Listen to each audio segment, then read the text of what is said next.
전국 대부분 지역에 폭염특보가 내려진 가운데 비가 오거나 소강 상태에 드는 곳이 있겠습니다.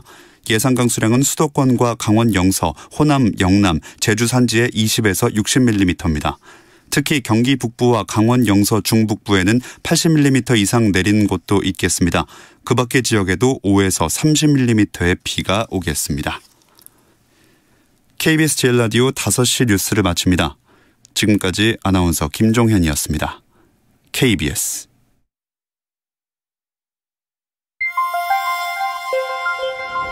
대한민국 중심 채널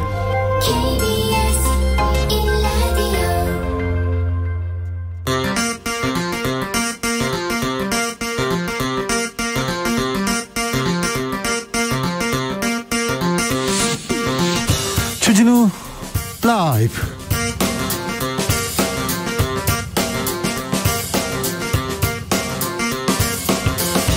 (2022년 8월 2일) 화요일입니다. 안녕하십니까, 주진우입니다.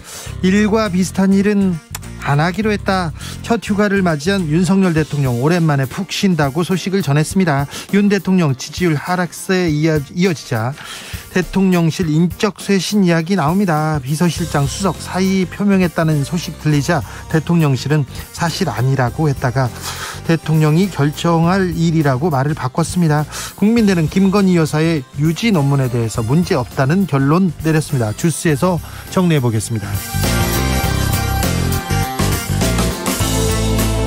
국민의힘 비대위 전환에 속도를 냅니다. 이준석 대표 입은 거칠어집니다. 배현진 최고위원이 사퇴는 했지만 사퇴서가 수리되지 않아서 최고위원 자격으로 당내 의결에 참여했는데요. 그러자 이 대표 되살아난 시체다 직격했습니다. 친 이준석계 김용태 최고위원, 권성동 의원에게 원내대표직 내려놔라 직격했습니다. 위장 사퇴, 위장 탈당, 또다시 등장한 꼼수 정치. 김용태, 권지웅 청년 정치인들은 어떻게 보고 있는지 들어보겠습니다. 정부와 여당이 속전속결로 밀어붙인 경찰국, 오늘 공식 출범했습니다. 경찰 반발에 쿠데타다, 국기문란이다, 논란도 말도 많았는데요. 여전히 풀어야 할 숙제도 많습니다. 경찰국 이제 닻은 올랐습니다. 그런데 경찰국은 경찰의 민주적 통제를 위한 해법일까요? 과거로 뒷걸음질 치는 악수일까요? 국회 행안위 소속 조은희 의원과 짚어보겠습니다. 나비처럼 날아 벌처럼 쏜다. 여기는 주진우 라이브입니다.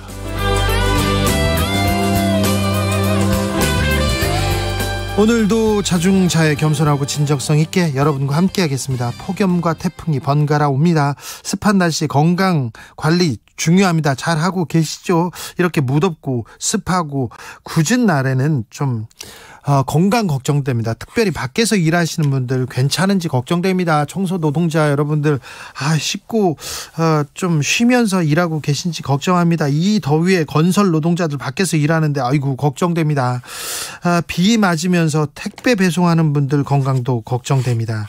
자, 더운데요, 일하고 있어요. 휴가 없이 일해야 될 것 같아요. 그런 분들 연락 주십시오. 응원하고 저희가 응원의 메시지도 보내겠습니다. 그리고 아이스 아메리카노 쿠폰도 준비했습니다. 샵 9730, 짧은 문자 50원, 긴 문자는 100원이고요. 콩으로 보내시면 무료입니다. 그럼 주진우 라이브 시작하겠습니다.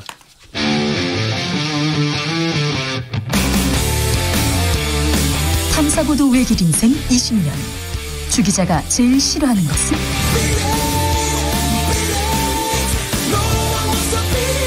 이 세상에서 비리와 부리가 사라지는 그날까지, 오늘도 흔들림 없이 주진우 라이브와 함께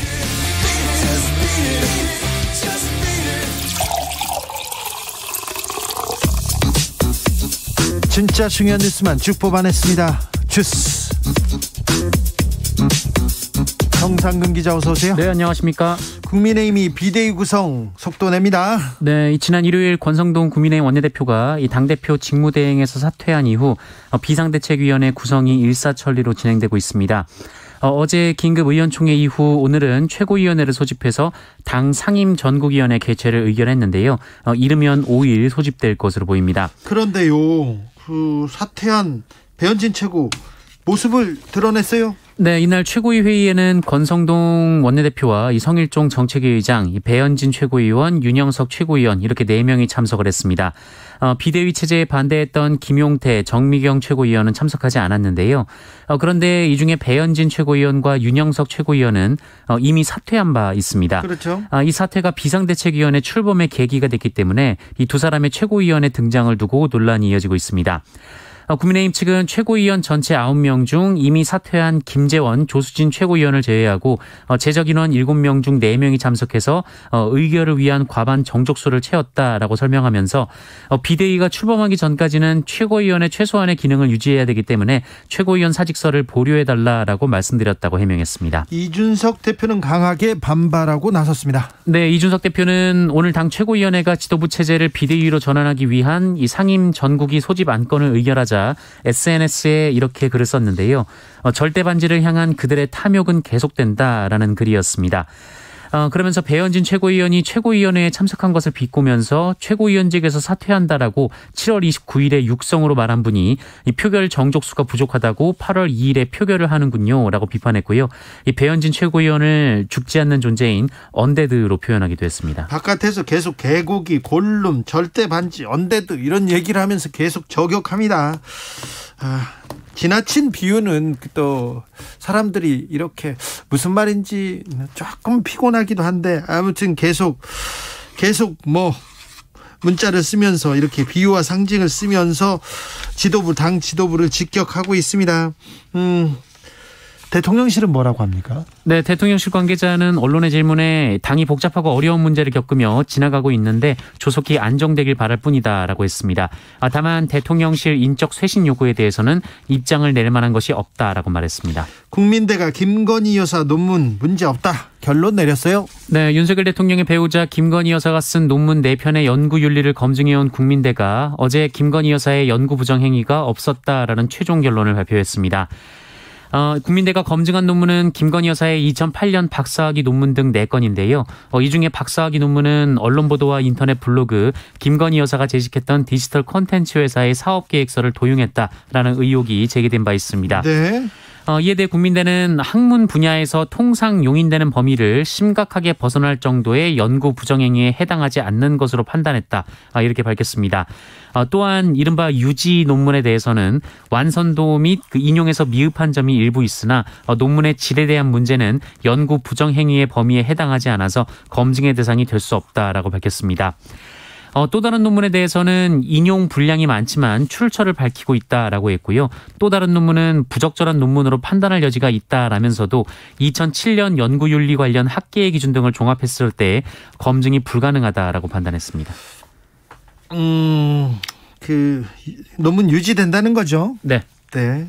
좀 부적절하고 좀 부족했지만 뭐 논문은 괜찮다는 거죠. 네, 그렇습니다. 물론 뭐 학교에서 다른 일각 그리고 동문회에서는 좀 문제를 삼고는 있습니다. 그런데 아무리 생각해도 이게 윤석열의 공정의 잣대에 계속 이거 괜찮은가 걸리는 문제 아닌가 이런 얘기 계속 나옵니다. 공무원 시험 합격은 권성동, 박사 논문 합격은 이제 국민대로 가라 이런 얘기도 나올 것 같은데요. 이 공정의 잣대 국민들이 어떻게 보는지 좀 보겠습니다. 그리고 국민대 동문회에서는 어떻게 또 나오는지도 좀 들어보겠습니다.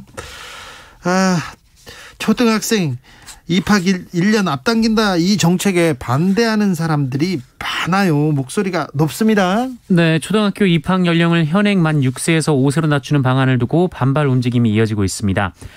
교육 관련 시민단체가 이틀 전부터 받은 온라인 반대 서명에는 사흘 만에 15만 명가량이 참여한 것으로 알려졌는데요. 계속 늘고 있습니다. 네, 관련 단체들의 반발도 이어져서 이 교육 시민사회단체로 구성된 만 5세 초등취학 저지를 위한 범국민연대는 지난 2일부터 5일까지 용산 대통령실 앞에서 릴레이 집회를 할 예정이고요. 네. 또 전국 교직원 노동조합은 대통령실 앞에서 전희영 전교조 위원장을 시작으로 오는 12일까지 1인 시위를 진행할 예정이고 전교조 17개 시도지부도 시도교육청 앞에서 1인 시위를 벌인다고 합니다. 그런데 교육부 내에서도 좀 토론 좀 부족했던 것 같습니다. 그리고 조율도 안 됐다는 얘기 계속 나옵니다. 네, 이번 학제 개편안이 지난달 29일 이 대통령 업무보고가 있기까지 교육부 내부에서도 충분한 검토와 조율을 거치지 않고 박순애 부총리가 직접 추진했다라는 증언이 나왔습니다. 어제 유아교육단체 대표들과 함께 박순애 부총리를 면담한 문미호 한국유아교육대표자연대 의장은 이 CBS 라디오에 출연해서 교육부와 사전에 상의하거나 자문 요청을 받은 적 있느냐라는 질문에 전혀 없다라고 답을 했고요. 그러면서 교육부에 있는 유아교육정책과에서도 아무런 영향이나 의견을 제시할 위치에 있지 않았다라는 말을 했습니다. 그러면서 5세 초등 입학은 장관이 직접 결정한 것으로 알고 있다라고 말했습니다. 누구를 위한 이거 개편인가 이런 얘기 계속 나옵니다. 좀 반발이자 대통령실에서 결국 수습에 나섰습니다. 네, 윤석열 대통령이 오늘 이 초등학교 입학 연령을 만 5세로 낮추는 학제 개편안과 관련해서 교육부에 신속한 공론화를 지시했다고 안상훈 사회수석이 밝혔습니다. 공론화를 이제 지시했어요. 이제 공론화 하겠다고요? 네, 윤석열 대통령은 필요한 개혁이라도 관계자 간의 이해관계 상충으로 공론화와 수기가 필요하다라면서 신속하게 공론화를 추진하고 국회에서 초당적 논의가 가능하도록 촉진자 역할을 해달라라는 지시를 내렸다고 하는데요. 그러면서도 안상훈 수석은 입학 연령 하향은 노무현 정부에서도 추진했고 영미권 중심으로 선진국에서도 시행하는 것이다라면서 여러 장점이 있는 개혁 방향인 것은 사실이라고 말했습니다. 추진했다고 하는데 추진하다가 말았죠. 공론화하다가 토론하다가 말았죠. 네, 하지만 이 공론화 이후 백지화할 가능성도 있느냐라는 질문에는 아무리 좋은 개혁 정책 내용이라도 국민의 뜻을 거스르고 갈 수는 없을 것이다라고 덧붙였습니다. 왜 지금 초등학교 학생들까지 1년 먼저 학교에 보내야 되는지 뭐 조금 그 부분에 대해서 국민들이 좀 납득하지 못하는 것 같아요. 이게 민생과 경제와 이게 무슨 상관이지? 학교 일찍 가면 아이들 사교육비가 좀 1년이라도 줄어들까 이런 꼭 그렇지만도 않을 것 같은데 이런 얘기하는데 아무튼 우리 아이들 초등학생들은 좀 더 자고 더 놀아야 하는데 우리 학생들은 너무 많이 공부하고 너무 오래 공부하고 너무 적게 자는 게 좀 문제고요. 어른들도 마찬가지입니다. 너무 일을 많이 하는 게 문제인데 조금 그런데도 불구하고 학생들 놀아야 되는데 공부하느라고 고생하는데 또 거기에 또 제대로 이렇게 뭐라고 해야 되나 대우받지 못하는 학생들 조금 안타깝습니다. 이 논의에서도 학생들은 좀 되게 소외돼 있습니다. 네. 공론화 한다니까 좀 들어보지요. 아무리 좋은 정책도 국민의 뜻을 거스르고 갈 수는 없지요. 맞아요. 맞는데 지금 이렇게 발표부터 이렇게 하시면 어떻게 합니까? 물론 박순애 장관 관련된 그 다른 부분 얘기가 쏙 들어가기는 했습니다만 이 교육부 내에서도 제대로 조율이 안 됐다는 거는 조금 또 지켜봐야 될 대목입니다. 지금 처음부터 여기까지 뉴스를 전해드렸는데 오늘 가장 중요한 뉴스를 맨 앞에다 이렇게 배치했습니다. 그런데 이게 민생과 경제와 무슨 상관인지 대통령실에서는 지금 뭐 이권 개입했다는 뭐 무속인 법사가 나왔고요. 공사 관련해서 뭐 또 특혜가 있었다 이런 얘기만 나오고 있어요. 지금 당정청 그리고 정치인들이 어떤 뉴스를 국민들한테 전하고 있는지 지금 제대로 일 못하고 있습니다. 그 부분에 대해서도 고민해야 될 거 아닙니까? 왜 고민이 부족한지 능력도 실력도 노력도 안 하는지 이해가 안 됩니다. 자, 경찰국은 오늘 공식 출범했습니다. 네, 행정안전부의 경찰 업무 조직인 경찰국이 오늘 공식 출범했습니다. 이상민 장관이 바로 격려 방문을 했는데요. 이 자리에서 이상민 장관은 장관 업무 지원에 힘써달라라고 했는데 이를 포함해서 지원이란 단어를 4차례나 언급하며 이 경찰국이 장관의 경찰 관련 업무를 지원하기 위한 조직이라는 점을 강조했습니다. 경찰국에서 경찰의 지지를 절대적인 지지를 얻지 못한 채 그냥 출범했습니다. 이 부분도 공론화하고 얘기를 좀 들어보고 했으면 이 정도로 또 반발하진 않았을 텐데 그런 생각도 해봅니다. 경찰위원회가 법적 대응하겠다고 경고했어요? 네, 국가경찰위원회는 오늘 행정안전부의 경찰국 출범과 관련해서 법령, 입법 체계상 문제점을 제기해왔는데 네. 의견이 전혀 반영되지 않고 시행되는 것에 유감을 표한다라며 이 법적 대응에 나서겠다라고 밝혔습니다. 경찰위원회 위원 7명 전원이 기자회견을 열었는데요. 이 치안 정책의 최고 심의 의결기구인 경찰위원회는 치안 행정의 적법성 회복 방안을 적극적으로 검토하겠다라고 밝혔습니다. 또한 지난달 이상민 행정안전부 장관이 대우조선해양 파업 현장 대책회의를 주재한 것을 두고도 이 치안 사무를 관장하지 않는 장관으로서 그런 회의를 주재할 수 있는지 의구가 제기된다라고 지적하기도 했습니다. 이에 이상민 장관은 비정상을 정상으로 이 법과 원칙에 따라 일을 하겠다는 건데 왜 이렇게 저항이 많은지 안타깝다라고 말했습니다. 법과 원칙에 따라 일을 하겠다는데 왜 이렇게 저항이 많은지 안타깝다. 이렇게 얘기하는데 지금 윤석열 정부에서 이 상황 지지율이 떨어지고 국민들이 이거 비판하는데 왜 이렇게 반발이 많은지, 왜 이렇게 저항이 많은지, 왜 이렇게 잔소리가 많은지 모르겠다. 이거 야당 탓이다, 언론 탓이다. 이렇게 생각하고 있다면 굉장히 잘못 생각하고 있는 겁니다. 정상으로 가겠다는데 왜 이렇게 저항하는지 안타깝다. 그 경찰들이 왜 이렇게 저항하는지 모르겠죠. 이거 뭐 그냥 미워서 그런 것 같죠. 왜 그렇게 그렇게 이렇게 분열 갈등으로 가지 않아도 될 만한 상황인 것 같은데 계속해서 지금 갈등 일으킵니다. 이거 주무장관으로서 능력은 확실히 떨어진다는 거는 보여줍니다. 왜 그렇게 저항이 많은지 모르겠다. 안타깝습니다. 이런 파악 사태 인식은 안타깝습니다. 경찰국 출범했습니다. 경찰국이 어떻게 가는지, 국민의 경찰이 되는 건지, 경찰의 또 지지를 얻을 건지도 또 지켜보시죠. 오늘 본회의 열렸어요. 일 좀 했습니까? 네, 오늘 2024년 말까지 한시적으로 휘발유, 경유 등에 대한 유류세 탄력세율 조정 한도를 현행 30%에서 50%로 확대하는 내용의 법안이 오늘 국회 본회의를 통과했습니다. 네. 다만 그렇다고 해서 유류세가 바로 내린다는 의미는 아니고요.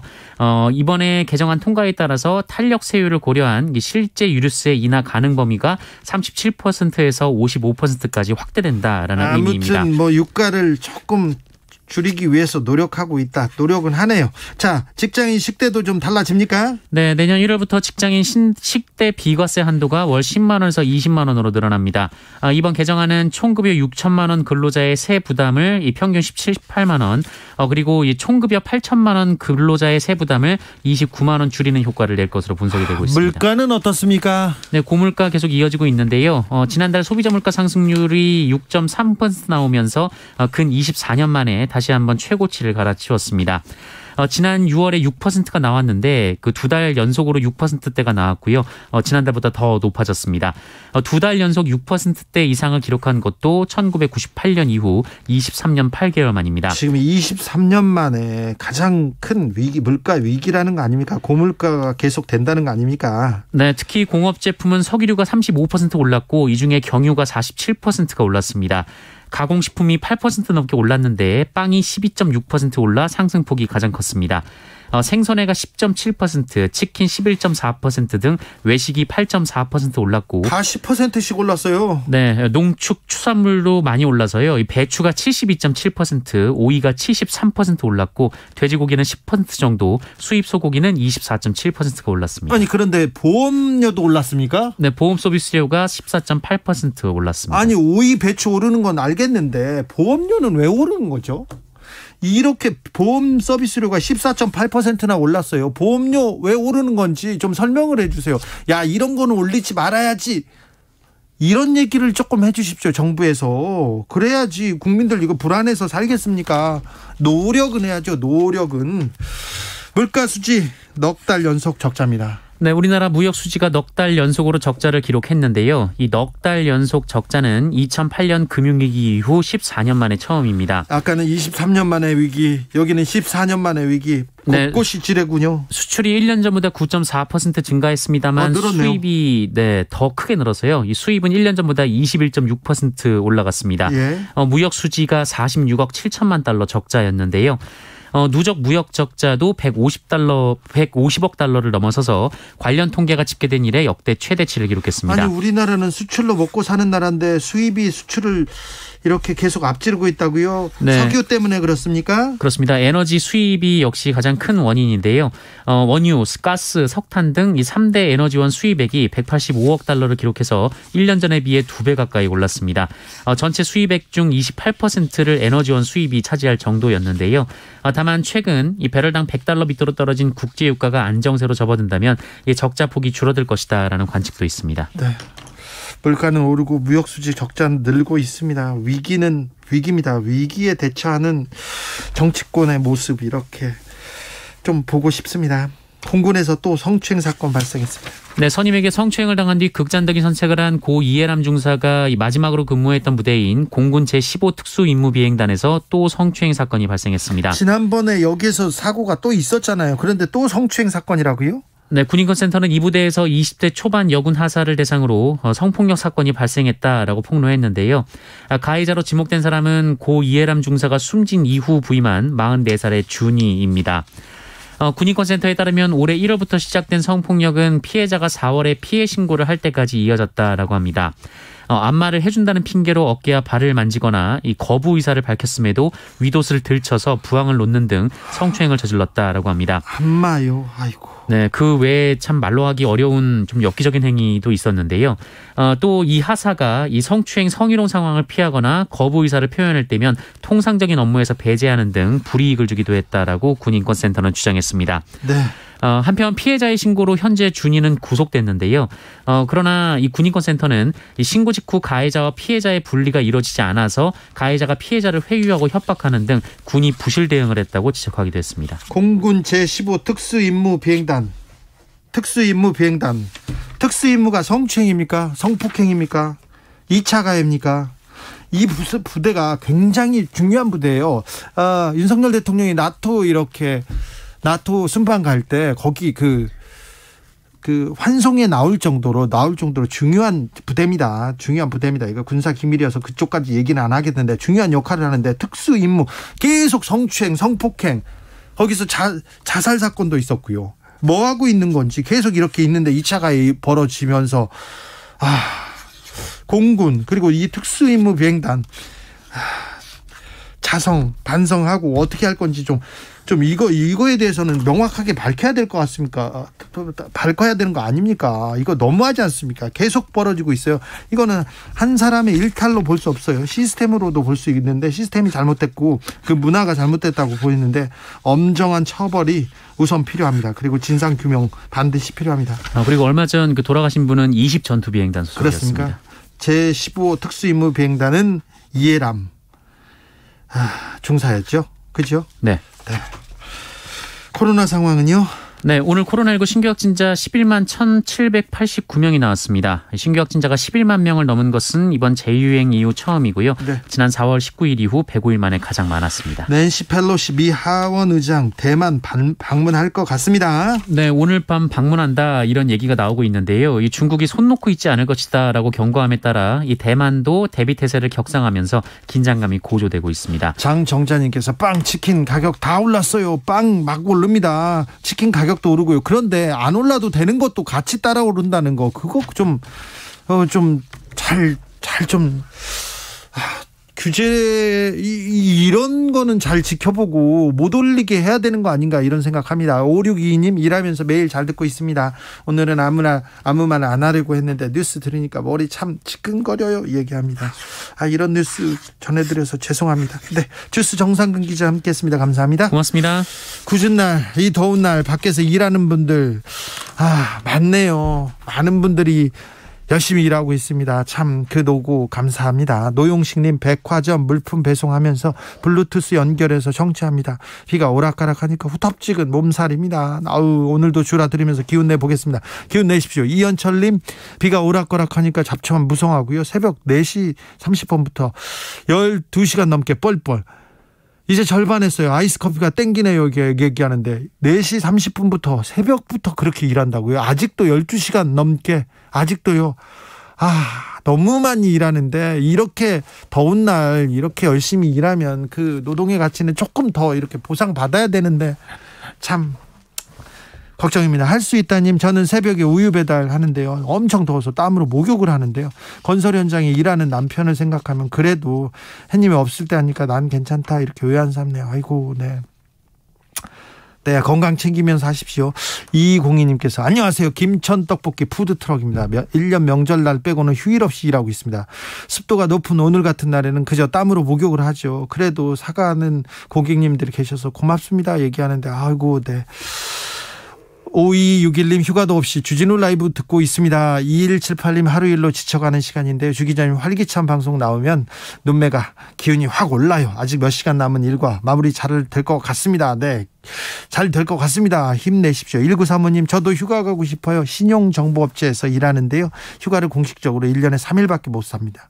슬픕니다. 흑흑. 우리나라에서 휴일이 아니죠. 휴가를 이틀 3일 쓰는 노동자들 정말 많습니다. 중소기업 그리고 아주 작은 영세업체들 2, 3일 갑니다. 여름에 2, 3일. 그래서 근로기준법 며칠 동안 휴가 간다. 주 52시간 이게 안 통하는 곳이 너무 많아요. 그래서 그런 좀 아까 초등학생부터 열심히 공부하고 그다음에 열심히 일하는데 휴가도 제대로 못 가고 노동의 가치 인정받지 못하고 이건 좀 잘못됐잖아요. 그래서 좀 열심히 일하는 사람한테는 그런 사람들은 좀 잘 살게 집도 좀 어려움 없이 사고 이렇게 잘 생활할 수 있도록 그렇게 돼야 되는데 네. 한숨이 좀 납니다. 교통정보센터 다녀오겠습니다. 김민희 씨. 빗길에 돌발 구간이 많습니다. 남해고속도로 부산 쪽으로 함안 1터널 부근에서는 사고가 있었던 만큼 산인분기점 일대로 정체 남아있고요. 더 가서도 7원 분기점에서 함안 2터널 사이로 속도 줄여 지납니다. 수도권 제일순환고속도로 일산에서 판교 쪽으로 수리터널 3차로에서도 사고가 났는데요. 부근으로 역시 정체 심해졌습니다. 이전 구간에서도 일산에서 자유로 사이와 또 김포요금소에서 송내 사이로 더디게 지납니다. 서해안고속도로 서울 방면으로는 당진 분기점에서 서해대교까지 23km 구간에서 긴 정체 이어지고 있는데요. 당진 부근 1차로에서도 사고가 나면서 이 일대로 정체 더 심해져 있습니다. 더 가서도 발안에서 화성휴게소 사이와 매송휴게소에서 용담터널 부근 또 일찍에서 금천까지 정체입니다. KBS 교통정보센터였습니다.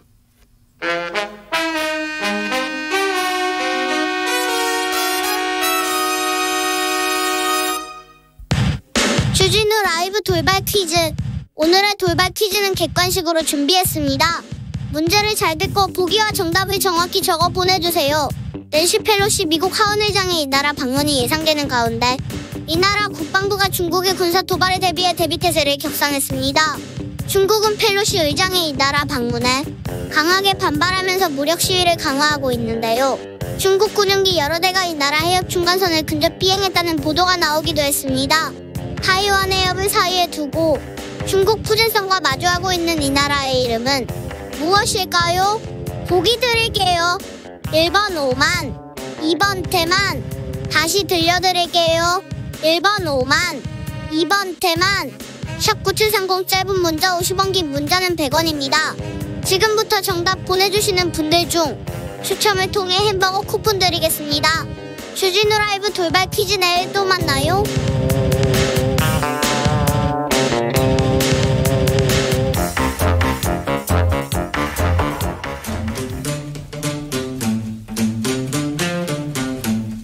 청년의 포부와 패기로 대한민국 정치를 새롭게 하자. 청년의 시선 MZ세대가 말합니다. 요즘 정치. 2030 청년 어벤져스 청벤져스 출발하겠습니다. 김용태 국민의힘 최고위원 어서 오세요. 네, 안녕하십니까. 김용태 국민의힘 최고위원입니다. 네, 안녕하냐고 묻기가 좀 그렇습니다. 거기 최고위원은 네. 어떻게 된 거예요? 오늘 보셔서 알겠지만 굉장히 여의도에 코미디 빅리그가 국회에 있었구나. 네. 아니 사퇴를 선언하면서 비상상황이라고 사퇴 의사를 표시한 오늘 국회의원이 아니죠. 최고위원을 사퇴하겠다고 말한 최고위원들이 네. 윤영석 참석해서 의결을 했다는 것 자체가 말도 안 되고요. 본인들이 지금 최고위가 기능상실이 아닌 것을 증명한 거잖아요. 네. 이미 최고위가 잘 작동되고 있는데 어떤 게 비상상황인지 저는 아직도 납득이 안 가가지고 글쎄요. 이게 뭐 술을 먹었는데 음주운전 안 했다는 건지 뭔지 무슨 말인지 잘 모르겠어요. 배현진 최고가 사퇴했잖아요. 네. 그 최고위원 회의나 최고위원들한테 나 이래서 못하겠다 이런 얘기 했습니까? 전혀 없었고요. 저는 그 사퇴 가능성이 있다는 것을 목요일날 밤에 늦게 한 언론 보도를 통해서 접했고 한 종편에서 청와대 정무수석과 뭐 얘기를 네네. 했는데 최고위원 3명이 사퇴한다 그런 얘기 나왔잖아요. 보도가 이제 목요일날 있었고 저는 금요일날 아침에 최고위원회에 참석했더니 배현진 최고가 저희한테 통보하듯이 이제 말씀하셨어요. 아니 민주주의가 대화 타협인데 본인께서 사퇴 의사가 있으면 그리고 또 뭐 최고위원들 전원 사퇴를 이제 말씀하시면서 아니 사전에 최고위원들하고 좀 대화 설득을 통해서 시간이 필요한 거잖아요.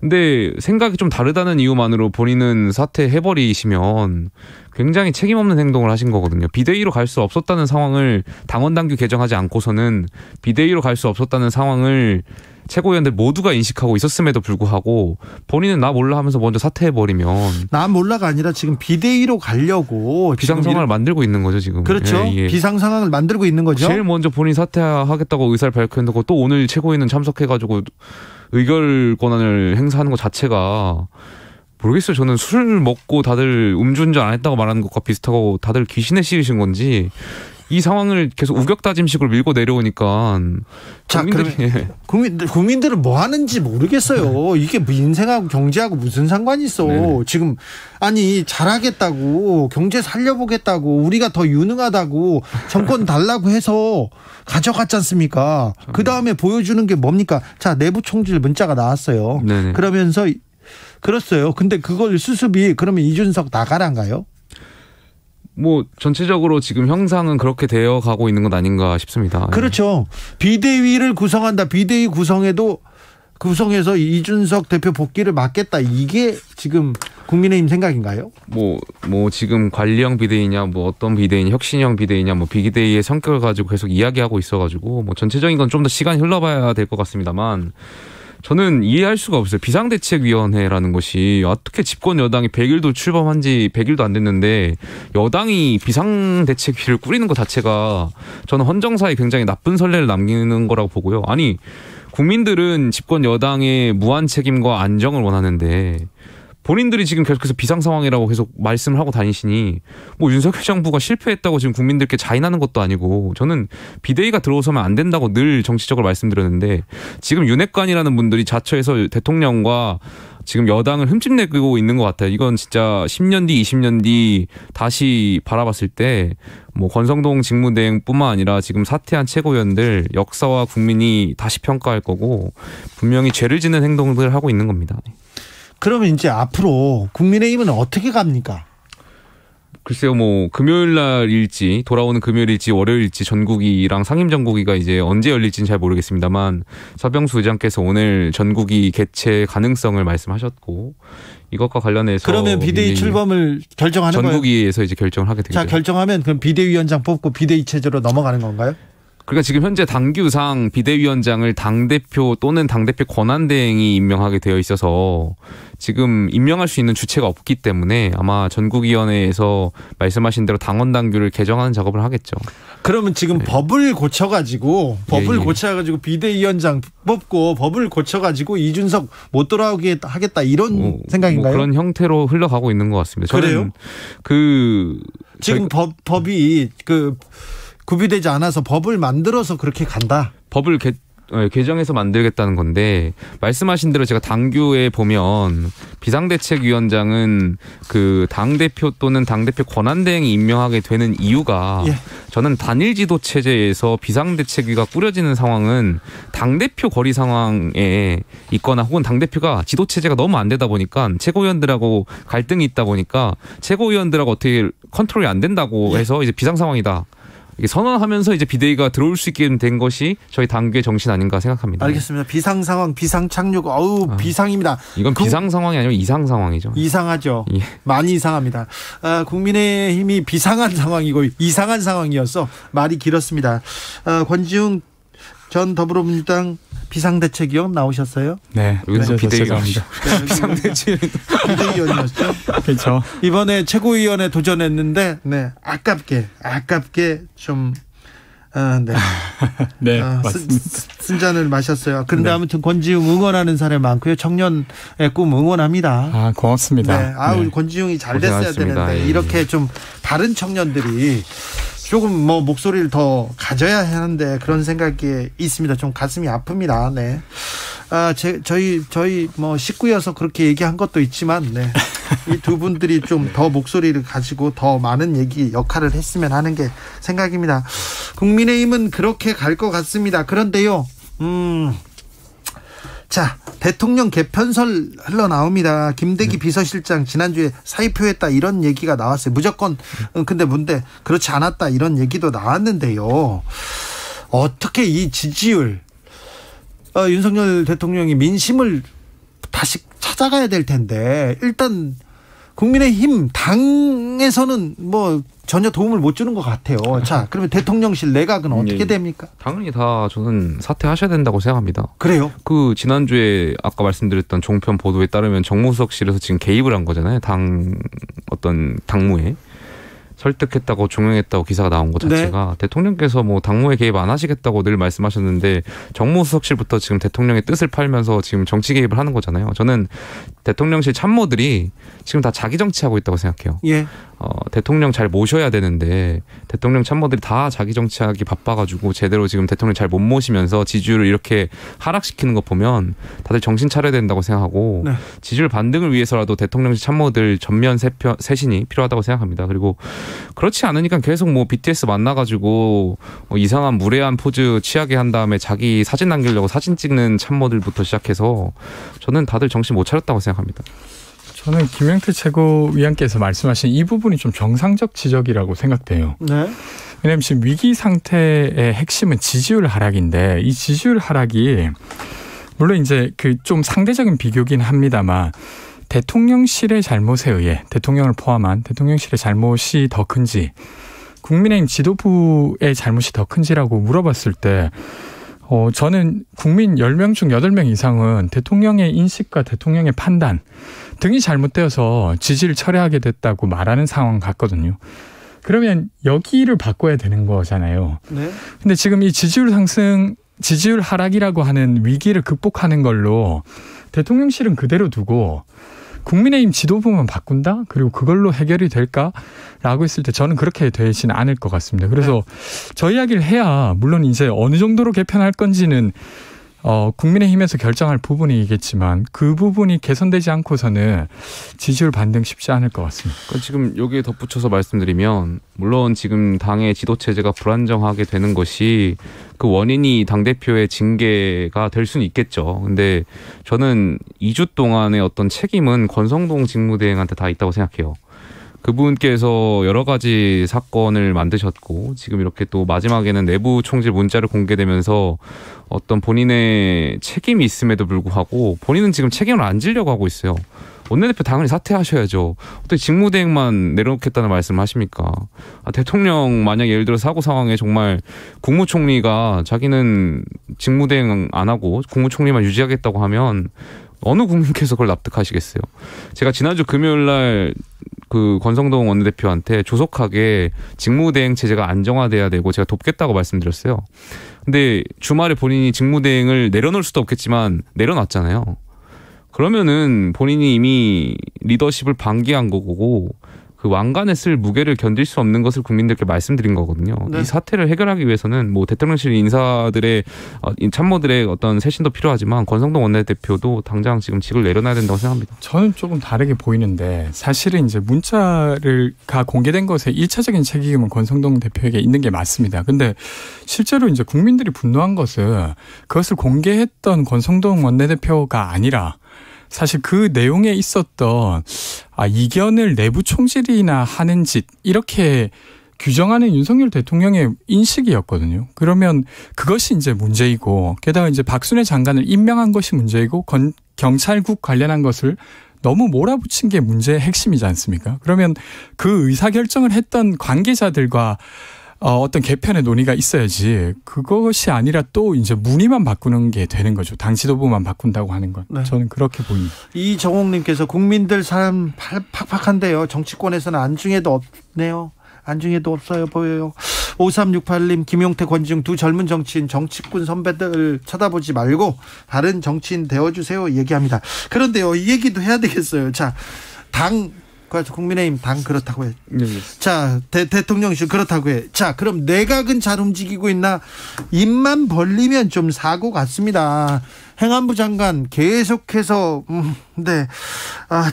지금 뭐 갈등을 좀 부추기고 있고요. 또 교육부 장관 이거 무슨 정책을 내놨는지 잘 모르겠습니다. 이번엔 또 이종섭 국방부 장관 얘기했는데 BTS가 입대하는 게 오히려 인기에 도움이 된다. 이 말은 무슨 말입니까? 도대체 모르겠어요. 저는 그 국방부 장관이 물론 이제 좋은 표현을 하려고 하다 보니까 그랬겠죠. 근데 저는 쓸데없는 표현을 하셨다고 생각해요. 당연히 법과 원칙에 따라서 군 복무를 하면 되는 것이지 지금 이런 표현들 계속해서 국민들을 어떤 자극할 수 있는 표현이어가지고 저는 글쎄 이런 표현은 좀 본의와 다르게 좀 잘못 전달된 거 아닌가 생각되고요. 아니 본의가 뭔지도 모르겠어요. 인기에 도움이 된다. 이건 또 무슨 궤변입니까? 그러니까 이게 이제 모든 국민을 만족시킬 수 있는 입장이라고 하는 게 되게 없는 경우가 많은데 이 경우에는 두 달을 놓치신 것 같아요. 그러니까 군복무는 이제 남성이라면 누구나 해야 된다라고 하는 원칙을 지킨 것도 아니잖아요. 왜냐하면 군복무는 시키되 해외 공연도 하게 해주겠다 이런 거잖아요. 그게 어떻게 군복무겠습니까? 그래서 그렇게 이제 원칙을 세운 것도 아니고 그렇다고 해서 이제 지금 BTS가 가지고 있는 어떤 역량이나 아니면 한국의 입장에서 좀 보호해야 될 부분에 대한 것을 옹호한 것도 아닌 게 돼버렸어요. 그래서 이도저도 아닌 발언을 하신 것 같습니다. 그리고는 또 대통령실에서 또 문제가 좀 보입니다. 뭐 공사를 누구 아는 사람이 했다더라 이런 얘기도 있는데 또 건진법사 관련된 소식도 전해옵니다. 이 소식을 어떻게 전해야 될지 모르겠어요. 저는 지금 빨리 대통령실에서 그 특별감찰관을 빨리 도입해야 된다고 생각해요.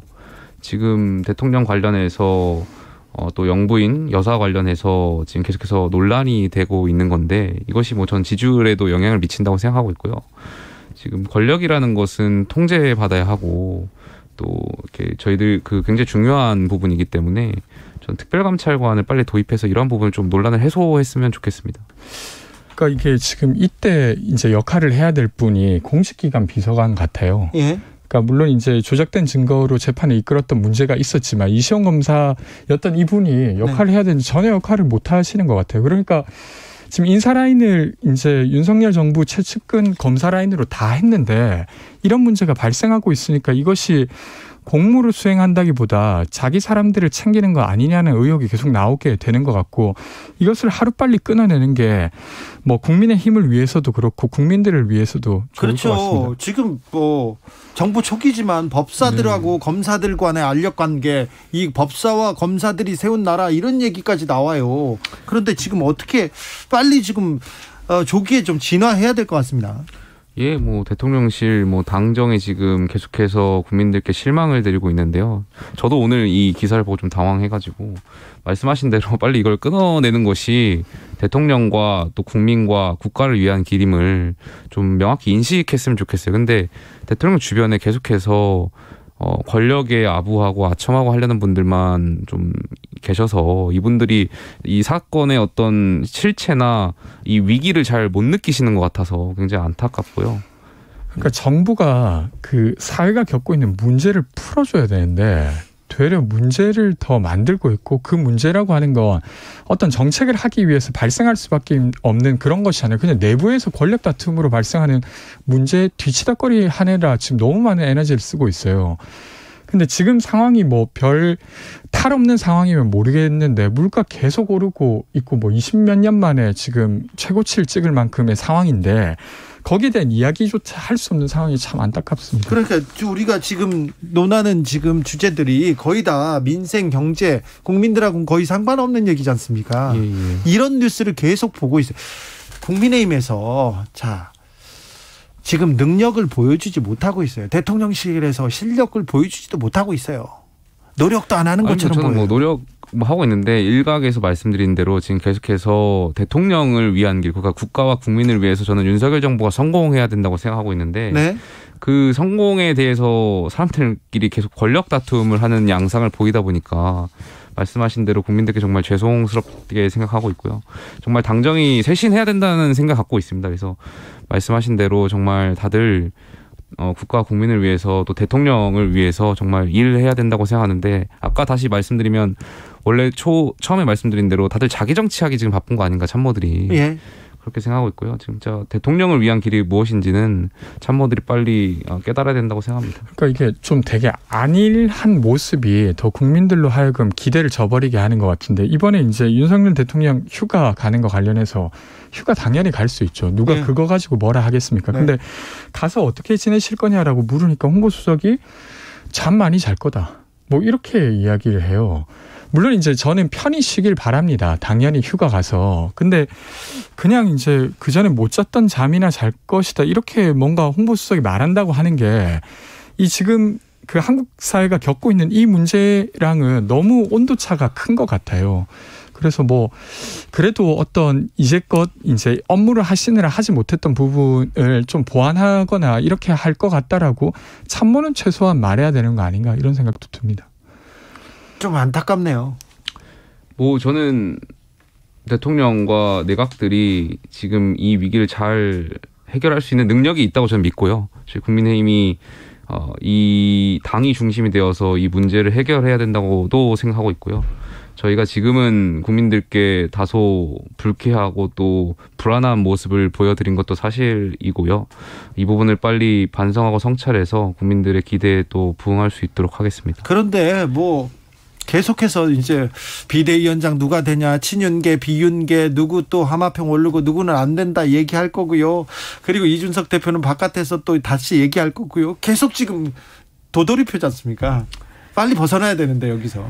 그렇습니다. 예. 네. 이준석 대표는 어떻게 지내세요? 모르겠습니다. 뭐 대표랑 제가 어떤 길을 갈까요, 그럼? 글쎄요, 뭐 제가 뭐 이준석 대표랑 연락을 안 해봐서 근데 뭐 언론 보도를 보고 저도 접하는데 그래요? 뭐 가처분 신청부터 시작해서 뭐 A부터 Z까지 모든 방안을 강구하고 있다고는 제가 들었습니다. 네. 자, 김건희 여사의 논문 국민대에서는 문제없다 결론을 내렸는데 이 부분은 청년들이 어떻게 볼까요?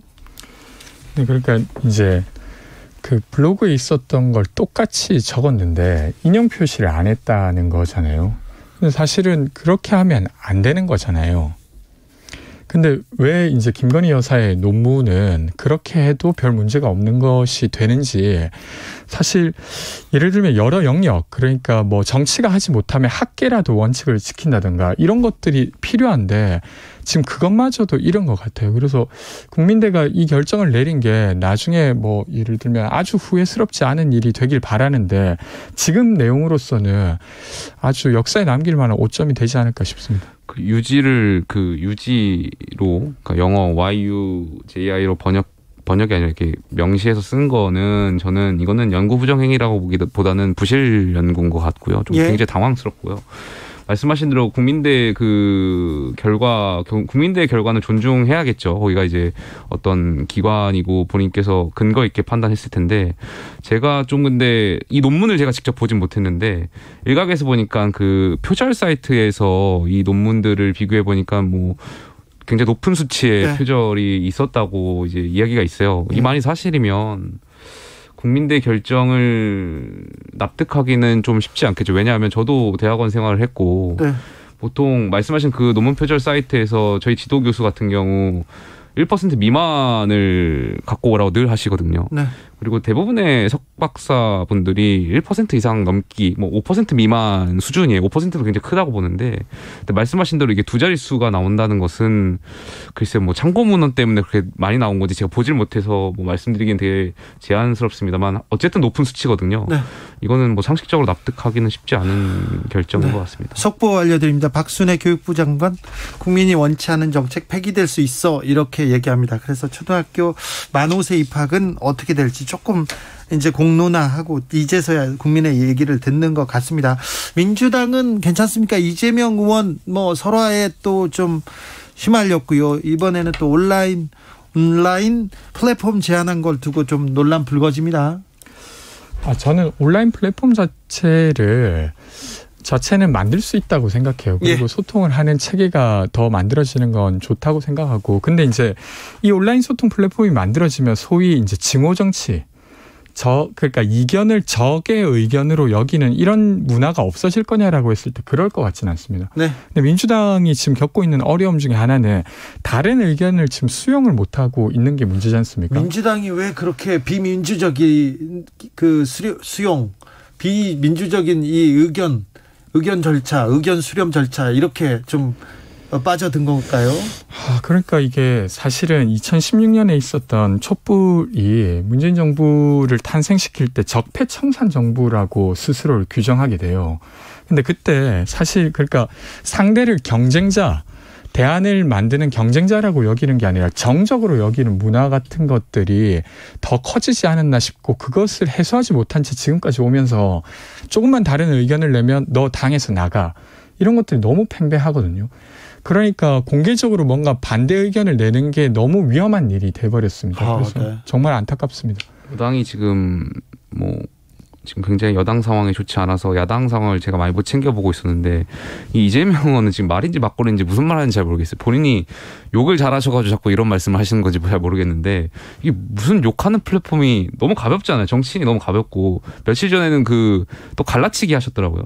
또 소득과 학력에 따라서 정당의 선호도가 다를 수 있다 이런 식의 발언을 하셨던 것 같은데 도대체 저는 지도자의 자질이 있는지 잘 모르겠어요.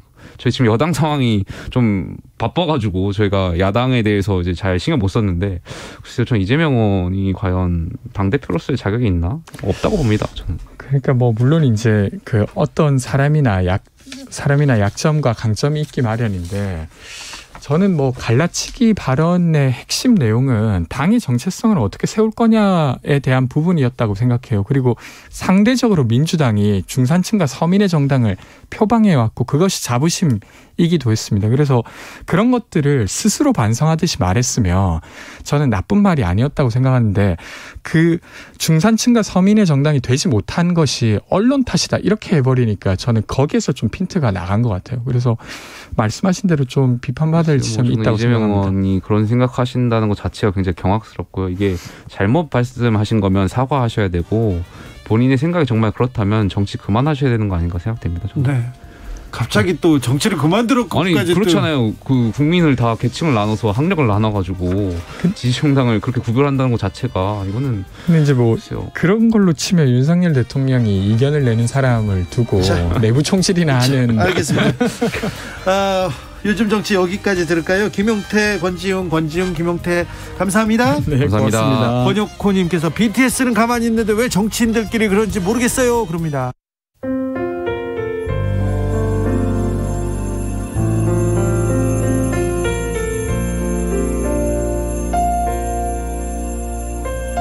KBS 라디오 연중기획 희망충전 대한민국 493번째 이야기. 안녕하세요. 아나운서 이현주입니다. 보경이 부모님은 선천성 하지장애와 언어장애를 갖고 있어서 세상과의 소통에 어려움이 많습니다. 그래도 긍정적으로 살아갈 수 있는 건 하나밖에 없는 딸 보경이 덕분인데요. 몸이 불편한 부모님은 9살밖에 안 된 딸에게 짐이 되는 건 아닌지 미안한 마음이 듭니다. 보경이가 좋아하는 피아노만큼은 마음껏 배울 수 있게 하고 싶은데요. 갈수록 어려워지는 형편이 발목을 붙잡고 있습니다. 집안 사정을 눈치채고 피아노 학원에 가지 않겠다고 말하는 보경이를 그저 바라볼 수밖에 없는 부모님. 아무것도 할 수 없는 현실에 답답하고 속이 상합니다. 점점 지쳐서 굳어가고 있는 보경이네 가족의 얼굴에 여러분이 미소를 선물해 주세요.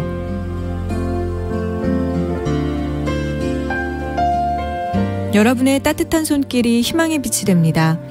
ARS 060-700-1580 060-700-1580 한 통화 3,000원으로 희망을 선물해 주세요. KBS 라디오 연중기획 희망충전 대한민국은 초록우산 어린이재단, 인탑스 주식회사 그리고 청취자 여러분과 함께합니다. ARS 060-700-1580 한 통화 3,000원입니다.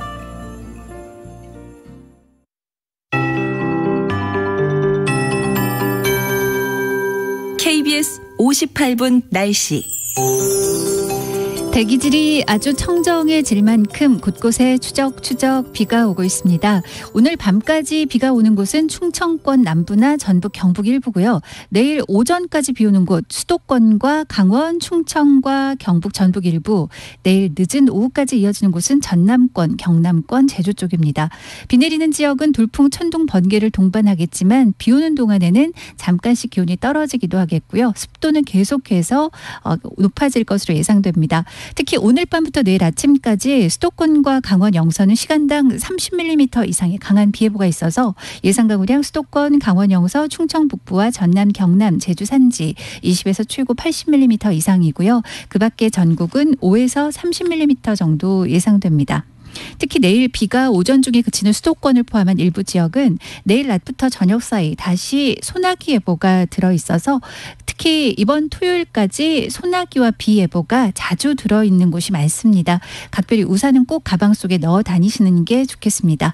이렇게 비가 내리는 곳이 있지만 습도가 높아진 상황에서 서울, 인천, 경기 북부를 뺀 전국 대부분 폭염특보가 내려져 있고요. 습도가 높아 당분간 최고 체감온도 33도 이상, 밤사이 전국 대부분은 열대야도 이어지겠습니다. 현재 서울 기온 26.6도, 지금까지 서울에 24mm의 비가 왔습니다. 최영우였습니다.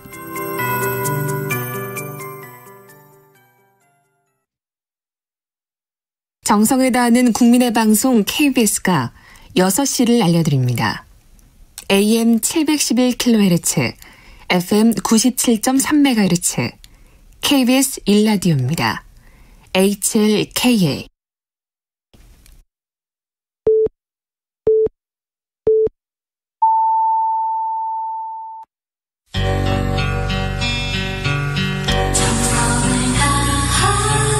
정성을 다하는 국민의 방송 KBS 주진우 라이브. 그냥 그렇다고요. 이 시각 라디오 정보센터 뉴스입니다.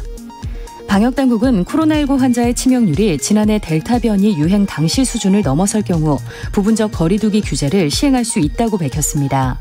오늘부터는 코로나19 확진자와 밀접 접촉했지만 증상이 없는 경우라도 전문가용 신속 항원 검사비 지원을 받을 수 있습니다. 진찰료 본인 부담금은 부과됩니다.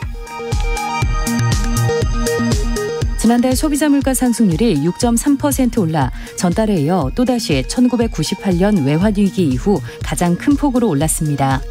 유가 하락에 기름값 오름세는 다소 둔화됐지만 농축수산물, 공공요금 등이 상승폭을 끌어올렸습니다. 윤석열 대통령은 초등학교 입학 연령을 만 5세로 낮추는 학제 개편안과 관련해 교육부가 신속하게 공론화를 추진하고 국회에서 초당적 논의가 가능하도록 촉진자 역할을 해달라고 지시했습니다. 아시아를 순방 중인 낸시 펠로시 미국 하원 의장이 오늘 밤 타이완에 방문한다고 로이터 통신 등 외신이 보도했습니다. 중국 정부는 결연하고 강력한 조치를 취해 주권과 안보 이익을 수호할 것이라고 재차 경고했습니다.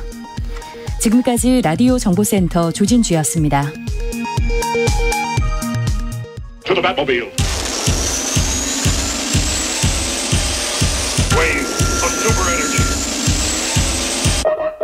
주기자의 1분.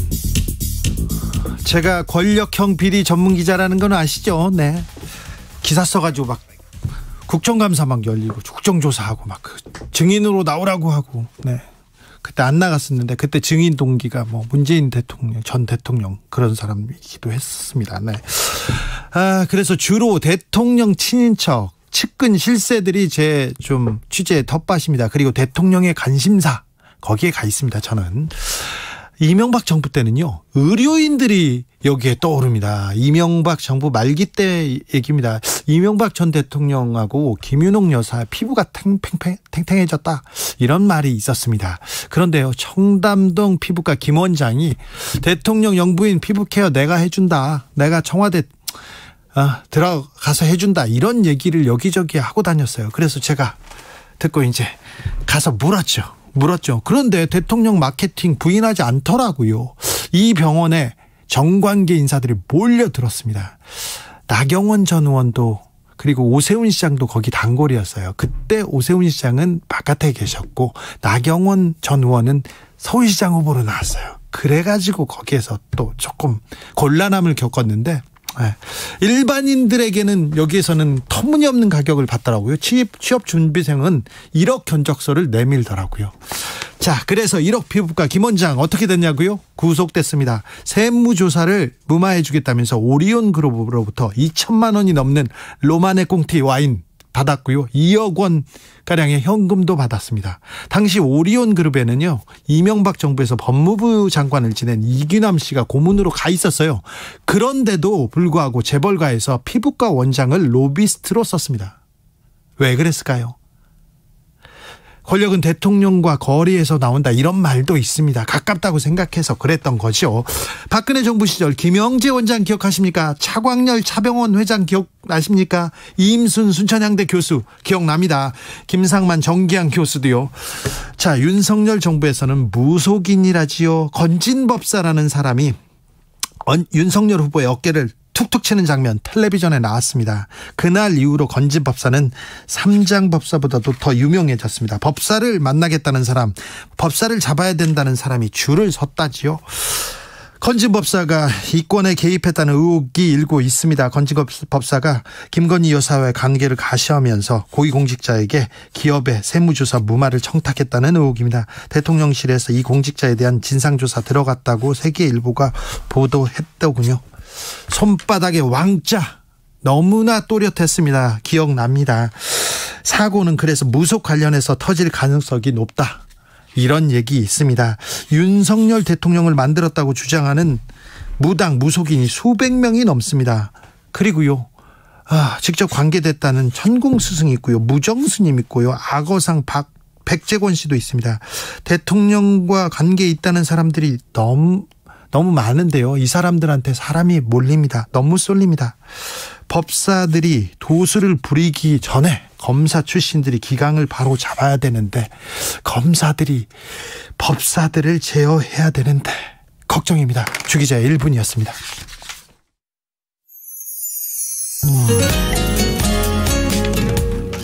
조성모, 너의 곁으로.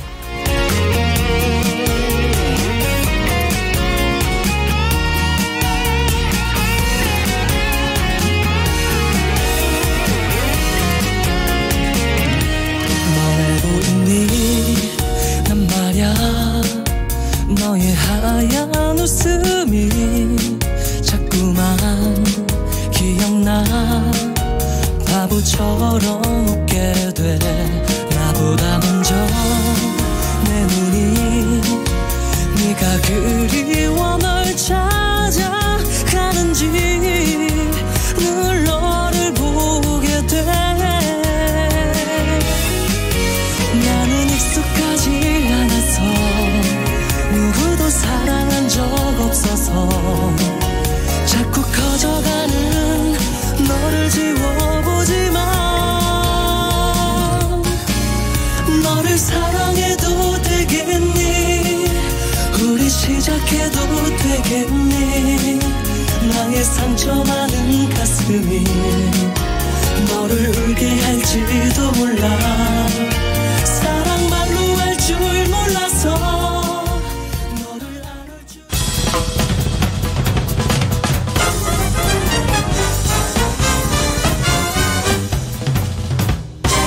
훅 인터뷰. 모두를 위한, 모두를 향한, 모두의 궁금증 훅 인터뷰. 윤석열 정부 출범 3개월 됐습니다. 지지율은 좀 떨어지고요. 네, 국회 풀어야 될 숙제들이 많은데 국회는 좀 서 있었습니다.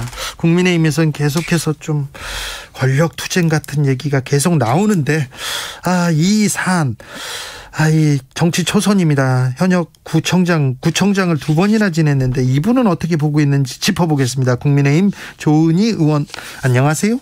안녕하십니까. 네. 네, 서울 서초갑의 좋은 네. 사람 조은희 의원입니다. 네, 알겠어요. 잘 지내시죠? 네. 구청장 하다가 의원 되니까 뭐가 좋습니까? 일단 구청장 하면서 네. 입법 과정이 좀 미미하다. 그런 것을 국회에서 할 수 있게 되니까 네. 너무 행복합니다. 아, 그렇습니까? 네. 실무를 또 보다가 또 국회에서 입법 활동할 수 있으니 또 네. 보이는 게 많겠네요. 네. 구청장이 돈을 많이 받습니까? 의원이 많이 받습니까? 의원이 조금 더 많이 받아요. 좀 더 많이 받습니까? 네, 네. 얼마나 많이 받습니까? 한 몇백만 원? 몇백만 원 더 네. 받습니까? 네. 근데 자, 국회가 안 열리고 세비를 받는 게 부끄럽다 그러면서 이렇게 기부하셨어요? 네. 잘했습니다. 정말 일하고 싶은데 네. 그리고 국민들이 힘들어 하시는데 뭔가 도움이 되고 싶은데 네. 국회가 딱 멈춰 있으니까 참 국민 보기 죄송하더라고요. 네. 그래서 열심히 일하겠다. 그래서 국민의 세금으로 주시는 세비를 당당히 받고 싶다. 그런 마음가짐이었습니다. 아, 그렇습니까? 네. 네. 자, 근데 조은희 의원이 이렇게 세비 반납하겠다 이렇게 하니까 주변에서 이렇게 같이 하자 그런 의원들 없었어요? 마음은 많이 있으셨겠는데요. 네. 그 다음 날 바로 국회가 개원이 돼서 네. 국회의장님이 이제 이런 말씀하셨어요. 이제 뭐 노는 국회 뭐 이런 얘기가 많이 있으니까 그냥 의원의 개개인의 문제라기보다 국회 시스템의 문제다. 시스템을 제대로 만들어서 국민들에게 신뢰받는 사랑받는 국회로 만들겠다. 예. 이런 말씀을 해주셨습니다. 네. 그래서 그런 기대가 있고 네. 저도 국회 운영위에서 노는 것으로 국민들한테 불신을 받지 않고 열심히 일해서 사랑받는 국회가 되는 시스템을 만들어 보겠습니다. 국회 너무 놀았어요. 그 서민들은 지금 정말 고통에 지금 신음하고 있는데 국회는 그냥 놀는 것 같아서 좀 죄송합니다. 네. 앞으로 더 잘하겠습니다. 네, 알겠어요. 조은희는 안 그렇지 않습니다. 법안도 내셨습니다. 네. 오늘 내셨다고요? 제가 오늘 1호 법안을 냈습니다. 처음으로 국회의원 돼서 네. 어떤 법안 내셨어요? 고독사 예방에 관한 법 개정안인데요. 네.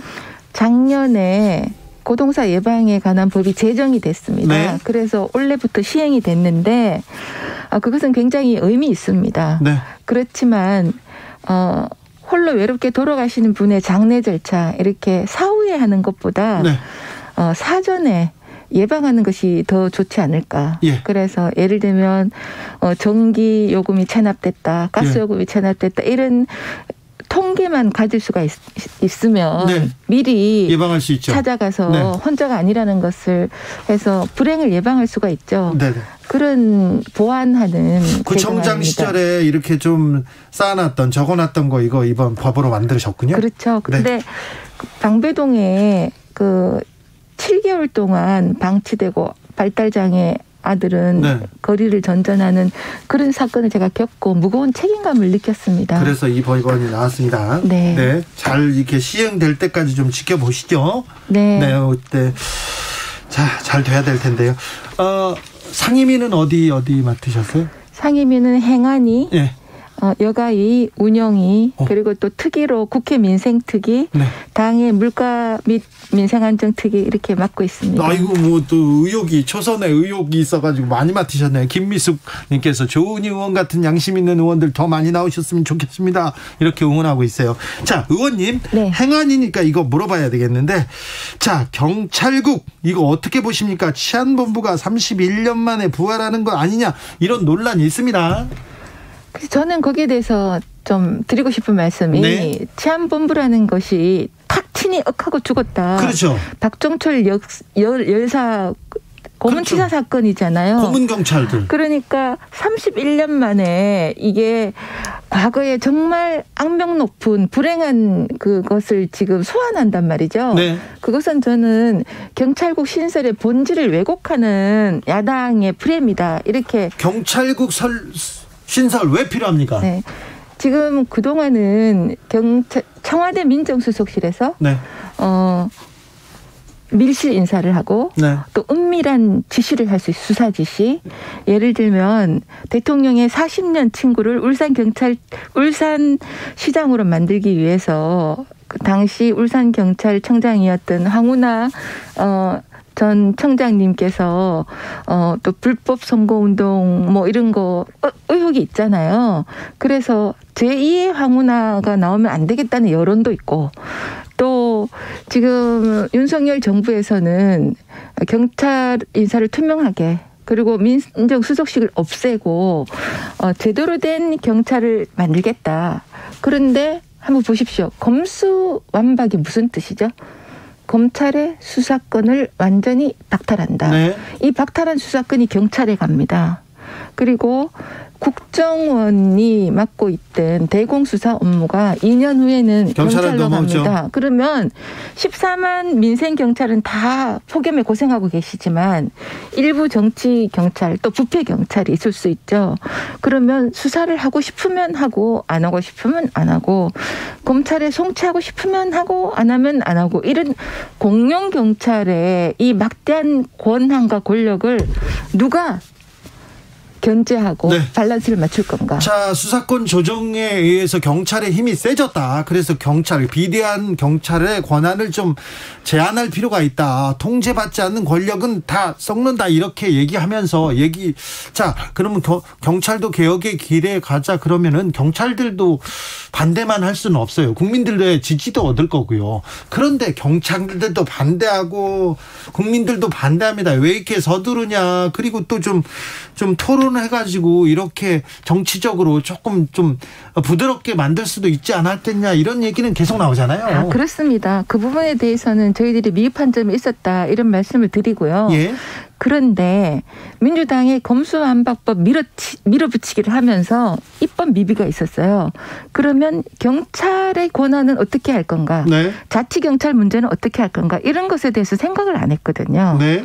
그런 부분이 보완이 돼야 되고 지금 경찰국 신설을 통해서 사실 저는 경찰국이라보다 경찰지원국이라고 보고 싶어요.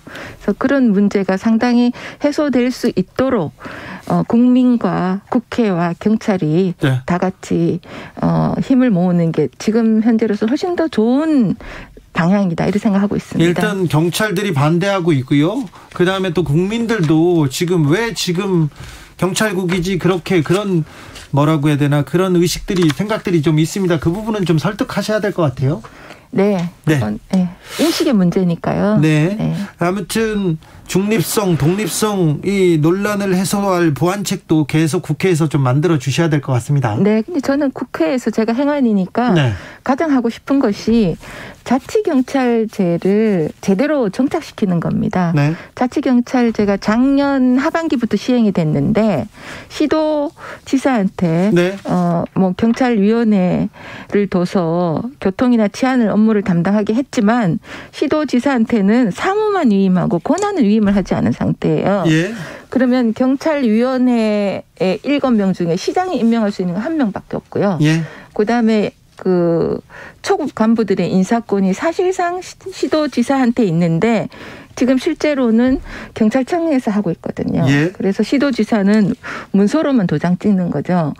그렇게 하면 아주 비대해진 경찰의 권력이 자치 시도로 이관되면 경찰이 좀 더 국민들로부터 신뢰받는 제대로 된 경찰이 될 수 있지 않을까 이렇게 생각합니다. 현안에 대해서 조금 여쭤보겠는데요. 네. 민주당에서도 그렇고 권은희 국민의힘 의원도 이 이상민 장관 탄핵하겠다 이런 얘기 나오는데 이건 가능할까요? 일단 권은희 의원에 대해서 제가 한 말씀 드리고 싶습니다. 네. 권은희 의원님은 네. 마음은 콩밭에 있고 네. 민주당에 있고 몸은 우리 당에 있어요. 네. 그래서 정말 민주당의 정치 철학에 맞으면 민주당으로 가시는 게 맞다고 생각합니다. 그런데 못 가시는 이유는 비례대표니까요. 비례대표니까 네. 국회의원 배지를 계속 갖고 세비를 받기 위해서 마음은 콩밭에 있고 몸은 국민의힘에 있으니까 네. 앞으로 정치 이념에 맞게 정치 행보를 하시는 게 더 낫지 않을까 이렇게 생각합니다. 다른 정치 이념은 국민의힘하고 맞을 수 있는데 이 행안부 설치는 안 된다. 이 전직 경찰로서 나는 그렇게 생각한다. 그렇게 주장합니다. 네, 권은희 의원님의 주장이시고요. 네. 네, 더 이상 말씀을 안 드리고. 네. 그 다음에 탄핵하는데. 네. 다 100% 오를 수는 없죠. 네. 또 우리 윤석열 정부도 출범한 지 3개월이 안 됐고 이상민 장관도 임명된 지 3개월이 안 됐습니다. 네. 그러면 조금 시행착오가 있더라도 네. 조금 긴 안목으로 이렇게 하는 게 좋겠다. 이렇게 비판을 할 수 있어도 너 끌어내리겠다. 이렇게 극단적인 것은 바람직하지 않은 것 같습니다. 네. 그런데 네. 뭐 설화도 계속되고 또 막 뭐 갈등을 야기하고 그러면 빨리 또 좀 인적 쇄신을 해주는 게 낫지 않을까 이런 얘기도 합니다.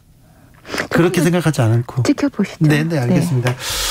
8019님 문제는 입법 위반, 헌법 위반입니다. 시행령으로 꼼수를 부린 거예요. 이렇게 얘기합니다. 이 부분에 대해서는 어떻게 얘기하십니까? 법제처가요. 네. 대한민국 정부의 법령이 맞나 안 맞나를 유권해서 가죠. 유권해서 갑니다. 그런데 법제처의 유권 해석이 그것은 문제가 없다. 이렇게 유권 해석을 내렸습니다. 전 법제처장은 문제가 있다고 얘기했고. 그분이 만일 이 내용을 사사치 보셨으면 그렇게 말씀하시지 않으셨을 거라고 생각합니까? 네. 아니요. 제가 하는 게 아니고 이상민 장관이 국회 본회의에서 말씀을 하셨습니다. 네, 알겠습니다. 네.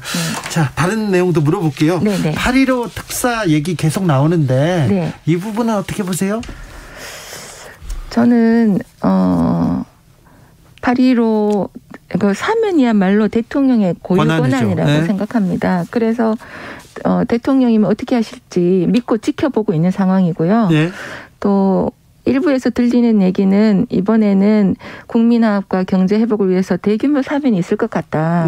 이런 얘기들이 있는데 그 전체 여론을 고려해서 대통령이 잘 판단하실 걸로 생각합니다. 알겠습니다. 저 국회 와서 일 열심히 하려는데 국민의힘 내부가 조금 어수선하잖아요. 네.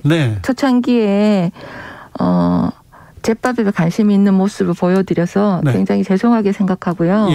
그래서 국민들로부터 회초리를 맞고 있다. 이런 생각을 합니다. 그래서 어제 의총에서 저희 의원들이 모여서 지금을 비상시국으로 생각하지 않으면 국민들이 정말 국민의힘 뭐 하냐 이렇게 나무라실 거다. 지금 위기라고 생각하고 정말 신발끈을 다시 매자 이런 결의를 했습니다. 어제요? 네. 지금 그러면 이제 오늘부터는 국민의힘이 좀 달라질까요? 달라지는 과정이죠. 그래요? 왜냐하면 다양한 의견과 개인의 이해관계는 어느 조직에서나 존재합니다. 그런데 건전한 조직 민주정당에서는 그 다양한 의견들을 어떻게 국민에게 도움이 되는 방향으로 수렴할 것인가가 관건이라고 생각합니다.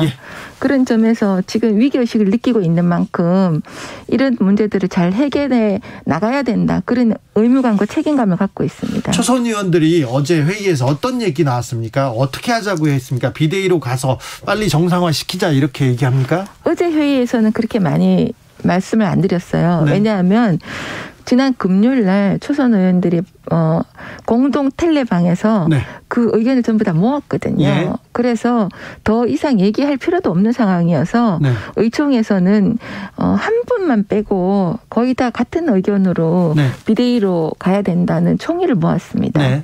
자, 그런데 이 지금 민심 위반 그리고 지지율 폭락에 대한 생각 우리가 자성하고 잘못했다 여기서 시작합니까? 당연하죠. 그렇습니까? 그리고 저희들 위기의식이 대통령 지지율이 3자를 끄다가 3자가 깨지고 2자로 내려앉았잖아요. 거기에 우리 집권 여당이 제대로 못한 점이 많다. 실수가 많았고 또 거칠었던 측면이 많고 민생을 제대로 못 챙겼다. 이런 반성에서부터 시작하는 겁니다. 언론 때문이다. 그리고 야당 때문이다. 이런 남 탓 이거보다는 자성. 그런 얘기는 전혀 없었습니다. 그렇습니까? 언론 탓이라는 이재명 의원이 얘기하시대요. 여기서 이재명이 왜 나옵니까? 아니 언론 탓이다. 그 약자가 그 국민의힘을 찍는 것은 언론 탓이다 이렇게 말씀하셨지 않습니까? 알겠어요. 조은 의원님, 구청장 같다가 갑자기 국회의원 같았어요. 자, 그 남 탓보다는 우리가 자성해서 더 잘하는 실력을 지금까지는 국민의힘이 능력을 보여주지는 못했어요. 국회가 공전되다 보니 저희들이 마음과 달리 국민 여러분께 신뢰감을 충분히 못 보여드린 것 같습니다. 앞으로는 달라지겠죠? 열심히 하겠습니다. 지켜보겠습니다. 네. 네. 조은희 의원한테 좋은 일이 좀 많이 생겨가지고 일하는 국회에서 뭐 어떤 일을 또 했다 이런 얘기가 또 들렸으면 좋겠습니다. 감사합니다. 네. 네. 지금까지 조은희 의원이었습니다. 감사합니다. 좋은 저녁 되세요. 네.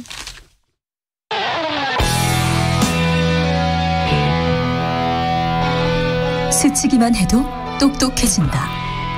드라이브 스루 시사 주진우 라이브.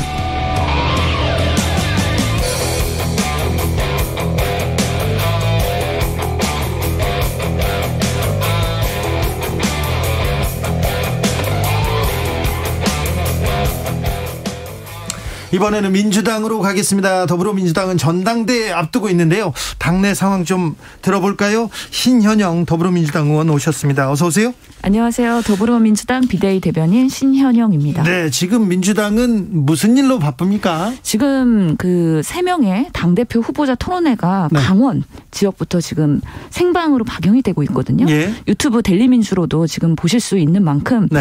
치열하게 8월 달에는 순회 경선을 통해서 네. 전 지역을 돌면서 네. 국민 여러분께 민주당의 앞으로의 나아갈 방향 예. 그리고 비전 이런 것들을 경쟁하는 네. 그런 또 순차적인 민주당에서 지금 경쟁하고 또 비전 경쟁하고 막 보여줘야 되는데 국민의힘에서 뉴스가 많습니다. 그러게요. 그래서 지금 기자들도 국힘의 기사가 너무 많아가지고 민주당 기사 전당대에 많이 써주십사 저희가 요청을 하고 있는데요. 네. 그만큼 우리 당이 우상호 비대위원장 체제에서 안정되고 있다. 그래요. 라는 긍정적인 또 하나의 사인이기 때문에 저희는 이제 따박따박 앞으로 차기 당 대표 지도부 이제 만들기 위해서 여러 8월 달에는 노력을 하면서 국민들께 안정적으로 이제 민생 경제의 어려움을 어떻게 제1야당으로서의 역할을 할 것이냐 말씀드리면 될 것 같습니다. 어대명이어서 뭘 결과는 뻔해. 그래서 관심이 없는 건 아닐까요? 아니요. 지금 저희는 사실 3명의 이런 당대표 후보자들이 상당히 저희는 재밌을 것 같다는 생각이 들고요. 흥행에 그래요? 성공할 거라고 예측을 하는데요. 네. 이재명 후보 워낙에 강력하신 또 파워가 있으시지만 또 박용진 후보나 강훈식 후보는 만만치 않다고 저희는 봅니다. 그래요? 예, 큰 기대를 갖고 있습니다. 기대가 있습니까? 예. 그래도 내부 총질하고 막 그러진 않겠죠? 저희는 앞으로 당 내에서 민주당의 비전을 국민들에게 보여드려야 되기 때문에요. 네거티브보다는 어떻게 하면은 건설적으로 나아갈 수 있는 포지티브한 방향에서의 우리 혁신 그리고 비전 말씀드리려고 합니다. 말은 그렇게 하는데 지금 민주당 뉴스에서 제일 많이 나오는 게 뭐 온라인 플랫폼에서 뭐 욕하게 만들겠다 이런 얘기 또 나오는데 이건 뭐예요? 뭐 그런 건 본질은 아닌데요. 사실 좀 와전되는 부분들은 있는 것이죠. 사실은 우리 당에서의 그동안 어려움 중에 하나가 팬덤 정치하면서 또 문자 욕설, 협박 이런 것들에 대한 문제의식을 갖고 어떻게 개선해야 될까 이런 고민들을 비대위 차원에서도 당내 지도부에서도 상당히 고민을 많이 하면서 민주당 내에서의 건설적인 토론 문화 정착 그리고 우리 당원들이 정말 지도부에 또는 국회의원들한테 전하고 싶은 그런 소통의 공간을 어떻게 시스템으로 마련할 것인가에 대한 고민을 많이 했습니다. 그래서 아시다시피 당원 청원 제도라는 우리 더불어민주당 홈페이지에 들어가시면 메인으로 뜨고 있는데요. 그런 부분에 있어서의 시스템을 우리가 구축을 했는데 그만큼 건설적으로 토론을 하면서 반대로 욕설이나 성희롱, 협박 이런 것들은 자제하자. 이것이 우리 당의 기조고요. 그런 면에서의 이재명 의원이 발언한 것들은 어떻게 보면 그 취지가 왜곡된 게 아닌가라는 생각을 합니다. 네. 민주당에서 계속 이제 좀 실력을 좀 보여줘야 되는데 국민의힘에서 정부 여당이 조금 헤매고 있는 사이에 민주당이 또 그 국민들한테 멀어져 갔던 국민들의 마음을 좀 가져와야 되는데 좀 잘 돼가고 있습니까? 그래도 우리가 2달 비대위를 하면서 어떻게 하면은 민생 그리고 경제 지금 너무 어려운 상황이죠. 그런 면에서의 국민한테 다가갈 수 있는 민주당의 능력을 보여줄까에 대한 고민을 많이 했고요. 그런 면에서의 관련된 TF들을 그때 많이 만들었습니다. 그래서 우리 민생 우선 실천단도 있고요. 그리고 경제에 대한 이 대응을 어떻게 할 건지에 대한 TF도 있고 여러 가지 실질적으로 우리 국민 피부에 와닿는 메시지를 내기 위해서 항상 정책 위 차원에서도 고민을 하고 있다. 그리고 의원 한 분 한 분이 정말 우리가 국민들이 바라는 민주당이 무엇인지에 대해서 고민하면서 성과를 내기 위해서 지도부에서도 격려를 많이 하고 있다. 그래서 시간은 걸리겠지만 따박따박 보여드릴 것이다 라고 말씀드립니다. 민주당은 따박따박 보여줄 것이다 이렇게 얘기합니다. 근데 국민의힘에서 계속해서 좀 큰 분란이 있어서 민주당이 좀 안 보이는 건 사실인데 국민의힘은 어떻게 이제 진행될 것으로 예상하고 있습니까? 비대위로는 갈 것 같은데요. 그러게요. 저희가 사실은 뭐 집권 여당의 그런 분란에 대해서 언급을 하는 것 자체가 적절한지는 잘 모르겠습니다. 지금 민주당에서도 보면은 참 국민의힘의 상황이 안타깝습니다.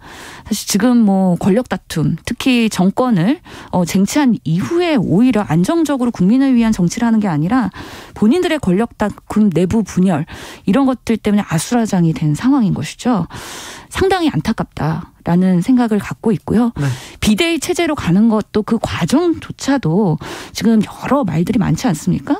그렇기 때문에 뭐 국민들의 신뢰를 받아야 되는 당대표부터 지도자 한 분 한 분에 상당히 실망감을 안겨드리고 있다. 네. 그리고 그 와중에 국민의힘에서의 뭔가 소신이나 쓴소리를 하던 그런 의원들의 목소리들이 다 사라진 거 아니냐. 이런 면에서의 집권 여당으로서의 정말 국민 실망 어떻게 극복할 수 있을지 참 암담하다라고 걱정이 됩니다. 네, 대통령 지지율이 계속 하락세인데요. 이거 그 국가적으로도 이게 조금 이렇게 계속 떨어지고 이렇게 국정 동력 상실하면 국가적으로도 좀 불행입니다. 좀 뭘 조금 잘하면 어떤 점만 고치면 좀 나아질 텐데 그런 생각하실 거 아닙니까? 저도 국민의 한 사람으로서 참 안타깝습니다. 윤석열 정부가 잘 됐으면 하는 바람으로 저희도 야당으로서 역할을 하고 있는데 80일밖에 안 됐는데 벌써 20%대 지지율을 계속 보이면서 국민의 불안과 신뢰 오히려 이런 것들을 불안을 조장하고 신뢰를 잃고 있는 것이죠. 여러 여론조사를 통해서 우선은 불신의 가장 큰 이유는 인사 그리고 비리 이런 부분인데요. 문제가 있다고 계속 지적하지만 고집불통, 오만, 독선, 일방통행 이런 부분에 있어서의 윤석열 대통령의 뭔가 전략이나 방향에 수정하려는 노력이 보이지 않는다. 지금 일부 휴식 시간을 가지고 계시기 때문에 제가 생각했을 때는 윤석열 대통령 말고는 다 바꿔야 된다. 그래야 윤석열 대통령의 지지율이 반등하면서 국민 신뢰, 국정 동력을 다시 가지고 올 수 있지 않을까. 그래서 원점에서 재검토해라라는 말씀 드리고 싶네요. 신현영 의원 그리고 아까도 조은 의원도 언급했는데 대통령 지지율 관련해서 20%대다 이 얘기를 했는데 KSOI가 지난 29일, 30일 조사한 내용입니다. 긍정 평가는 28.9% 기록했습니다. TBS가 의뢰했고요. 자세한 내용은 중앙선거 여론조사 심의위원회 홈페이지 참조하시면 됩니다. 신현영 의원 나왔으니까 저 궁금한 것도 좀 물어볼게요. 워낙 명석하시니까 코로나 상황이 좋지 않은 것 같아요. 11만 명대인데 어떻게 보고 계세요? 예, 지금 신규 확진자가 계속 늘고 있는 상황이고 그거에 맞춰서 위중증, 중환자 수도 같이 올라가고 있는 상황입니다. 네. 그래도 우리가 지금 바이러스 변이가 계속 빠르게 확산하고 진화하면서 여러 가지 우려들이 있었는데 지금 그 확산세가 증가세가 가속화되는 정도가 좀 줄었다는 거죠. 네. 당분간은 계속 올라갈 것으로 보이고요. 계속요? 예. 다만 그래도 지금 정점에 가까워지고 있는 거 아니냐. 이 부분에 대해서는 8월 달에 매우 중요한데 사실 저희가 8월 순회 경선과 전당대회를 해야 되기 때문에 코로나 상황과 맞물려서 어떻게 안전한 방역을 가지고 우리가 이 기획과 행사를 진행할 것이냐는 그 고민이 같이 맞물려 있습니다. 근데 의원님 예전에는 몸이 아픈 것 같으면 쉬어라. 먼저 선제적으로 좀 조사를 받고 검사 받고 빨리 가서 쉬어라. 그리고 뭐 다른 사람 만나지 마라. 이렇게 얘기를 했었는데요. 지금은 검사할 때 돈 내라고 하니까 나 검사 안 받을래. 그냥 있을래. 그런 사람들이 많아요. 그러니까 윤석열 정부의 코로나 정책이 국민 짜증을 북돋우고 있는 거죠. 어떻게 보면 지난 2년이 넘는 동안에 국민들께서 얼마나 참여하시고 실천하시고 그러면서 코로나를 대한민국 적극적으로 대응을 하지 않았습니까? 네. 그런 분들한테 격려와 보상을 계속 줄이고 있어요. 그것은 또한 국민들한테는 이 코로나 협조에 대한 그 요청을 오히려 반대로 차버리는 결과를 초래할 수밖에 없다는 것이죠. 그러면서 오늘 저희 보건복지 처음으로 후반기 상임위가 첫 번째 상임위가 열렸습니다. 물론 장관은 아직 뭐 지명도 안 됐고 공석이기 때문에. 아니 그리고 코로나 상황이 이렇게 심각한데 아직도 이 코로나를 관장해야 되는 보건복지부 장관이 없다는 게 이게 실합니까? 너무 실망스럽고 속상한 일이죠. 왜냐하면 윤석열 정부는 검찰과 경찰의 권력 장악은 너무 관심이 많아서 인사를 일사천리로 해요. 하지만 이런 코로나 시기에 특히 감염병 시기에 우리 국민 건강 그리고 건강 안보를 생각해야 되는 보건복지부의 중요성을 너무 낮게 보고 계신 거 아니에요? 왜 임명 안 한대요? 그런 면에서 지금 2명의 장관이 이미 사퇴를 하면서 실패한 사례이기 때문에 네. 세 번째 사례까지 실패하면 우리 정권이 더 흔들릴 수 있고 지지율이 더 떨어질 거에 대한 포비아가 있는 겁니다. 그래서 적절한 사람으로서의 인선을 하는 데 있어서 상당히 까다로운 기준을 가지고 스크리닝 하다 보니 아직까지 적합한 인물이 찾아지지 않은 것으로 예상이 되고 있습니다. 보건복지위에서 활동하시죠? 예. 과학방역 계속 얘기하는데 윤석열 정부의 과학방역은 뭘 의미하는 건가요? 그래서 그 얘기를 아까 계속 하려고 했었던 건데 오늘 첫 번째 이제 상임위가 열려갖고 현안 질의가 있었어요. 네. 많은 여야 의원들이 도대체 윤석열 정부가 얘기하는 과학방역의 실체가 뭐냐? 그 얘기 나왔어요? 예. 심지어 여당 간사님도 과학방역이라고 하는데 도대체 달라진 게 뭐냐? 국민들이 못 느낀다. 국민의힘에서도 그 목소리 나왔어요? 예, 여당 간사께서 그러셨어요. 예. 그래서 또 열심히 설명을 하던데 도대체 문재인 정부의 코로나 대응과 차이가 없습니다. 질병관리청장이 얘기하는 과학방역의 전과 후의 차이는 민간 전문가로 구성된 자문기구가 있다. 이게 과학방역이다. 라고 얘기를 했어요. 민간 자문위원하고 과학방역하고 또 무슨 상관이죠? 그래서 납득하기가 어려운데 또 보건복지부 차관은 저번에 언론에 나와서 이렇게 말씀하셨어요. 우리 국민들이 가장 최고의 방역 전문가다. 라고 얘기했어요. 그래서 도대체 과학방역으로서 근거를 쌓겠다고 하는데 안철수 의원 말 다르고 윤석열 대통령 말 다르고 질병관리청장 그리고 보건복지부 차관 각자 생각하는 과학방역의 정의와 개념이 다르기 때문에 네. 국민들이 오히려 혼란을 일으키고 있다. 그러면서 과학방역 실체가 없는데 그것을 계속해서 정쟁으로 수사적으로 계속 미화하려다 보니까 스텝이 꼬이고 있다. 그러면서 실질적으로 코로나 대응해야 되는 골든타임 놓치고 있고요. 그러면서 국민들이 느끼는 실질적인 지원책은 사라지고 있는 겁니다. 네. 이것 또한 윤석열 정부 지지율 하락에 동력이 되고 있다는 생각이 듭니다. 오늘부터 확진자 접촉한 무증상자 그리고 전문가용 신속 항원검사 비용을 지원받을 수 있다고 합니다. 예. 조금 늘어나긴 했습니다. 예. 근데 앞으로는 어떤 걸 또 확충해야 됩니까? 그 정책 또한 조금은 어떻게 보면 정부의 신뢰를 드리기가 어려운 이유는요. 아니 그러니까요. 지금껏 무료로 해주다가 갑자기 5만 원 내라 7만 원 내라 아니야 너는 10몇만 원이야 이렇게 얘기하니까 이거 검사 받고 싶겠어요. 그래서 과학방역을 한다면 모든 정책을 판단하고 결정할 때는 과학적 근거를 가지고 얘기해야 되는데 그럼 도대체 그동안에 환자 부담을 줄인 것은 어떤 근거로 했으며 또 지금 다시 적용을 확대하는 것은 윤석열 대통령이 적극적으로 검토해보라고 지시하면서 갑자기 또 이렇게 이 방역에 대한 그 진단검사에 대한 대책이 전환이 된 겁니다. 네. 이게 과연 과학방역이냐 전문가들이 얘기하는 과학방역이냐 국민들이 봤을 때는 너무 화가 나는 것이죠. 이랬다 저랬다 하는 오락가락식의 방역이 윤석열 정부의 방역이다. 이것을 어떻게 회복하겠느냐도 참 걱정되는 부분이어서요. 네. 저희가 상임위 차원에서 네. 좀 쓴소리도 하면서 네. 개선을 하도록 노력하겠습니다. 오늘은 11만 명대 확진자가 나왔어요. 지금 숨겨진 사람까지 하면 훨씬 더 많을 것 같은데 자 휴가철인데 우리는 코로나에 대해서 어떻게 지금 대비해야 됩니까? 국민들은 뭘 해야 되는지 그것 좀 알려주세요. 네, 국민들께서는 여러 그 어려움이 있으실 겁니다. 실제로 2년 동안 휴가도 제대로 못 즐기고 마스크 쓰고 정말 이런 제대로 된 삶을 영위하지 못했기 때문에 이번 휴가는 정말 좀 더 뭔가 적극적으로 그 액티브하게 보내고 싶어 하시는 그런 더 이상 참아달라 가지 말라 그렇게 얘기할 수도 없어요. 예, 그런 상황이기 때문에 되도록이면은 그런 많은 집단 집단이 군집하는 곳에서는 안전하게 마스크 쓰시면서 활동하시는 게 좋으실 것 같고요. 또 증상이 의심되거나 네. 또 주변에 아니면 고위험군이나 어르신들이 있는 경우에는 조금 더 빠르게 검사받을 수 있도록 네. 본인들께서 스스로 그래도 내 몸의 상황이나 변화에 대해서 관찰을 하시면서 대응하시는 게 가장 지금으로서는 적합한 대응이지 않을까 싶습니다.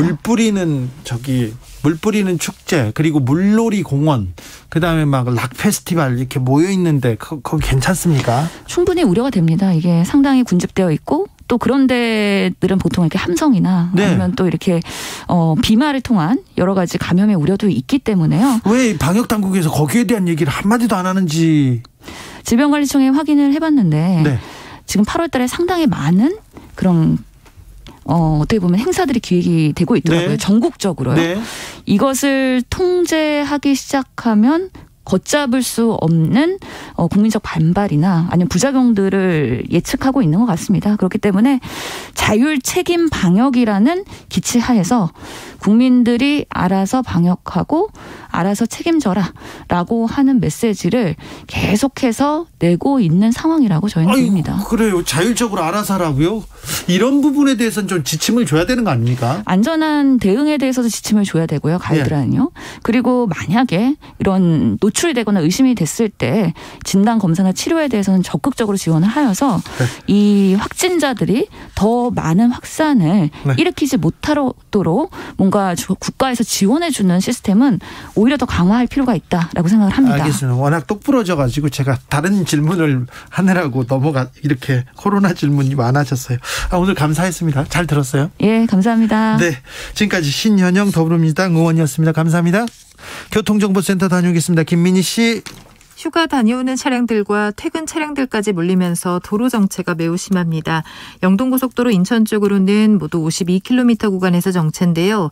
평창에서 둔내터널까지 14km 구간, 다시 경기권에 진입해서 여주분기점에서 호법분기점까지 13km 구간에서 정체 심하고요.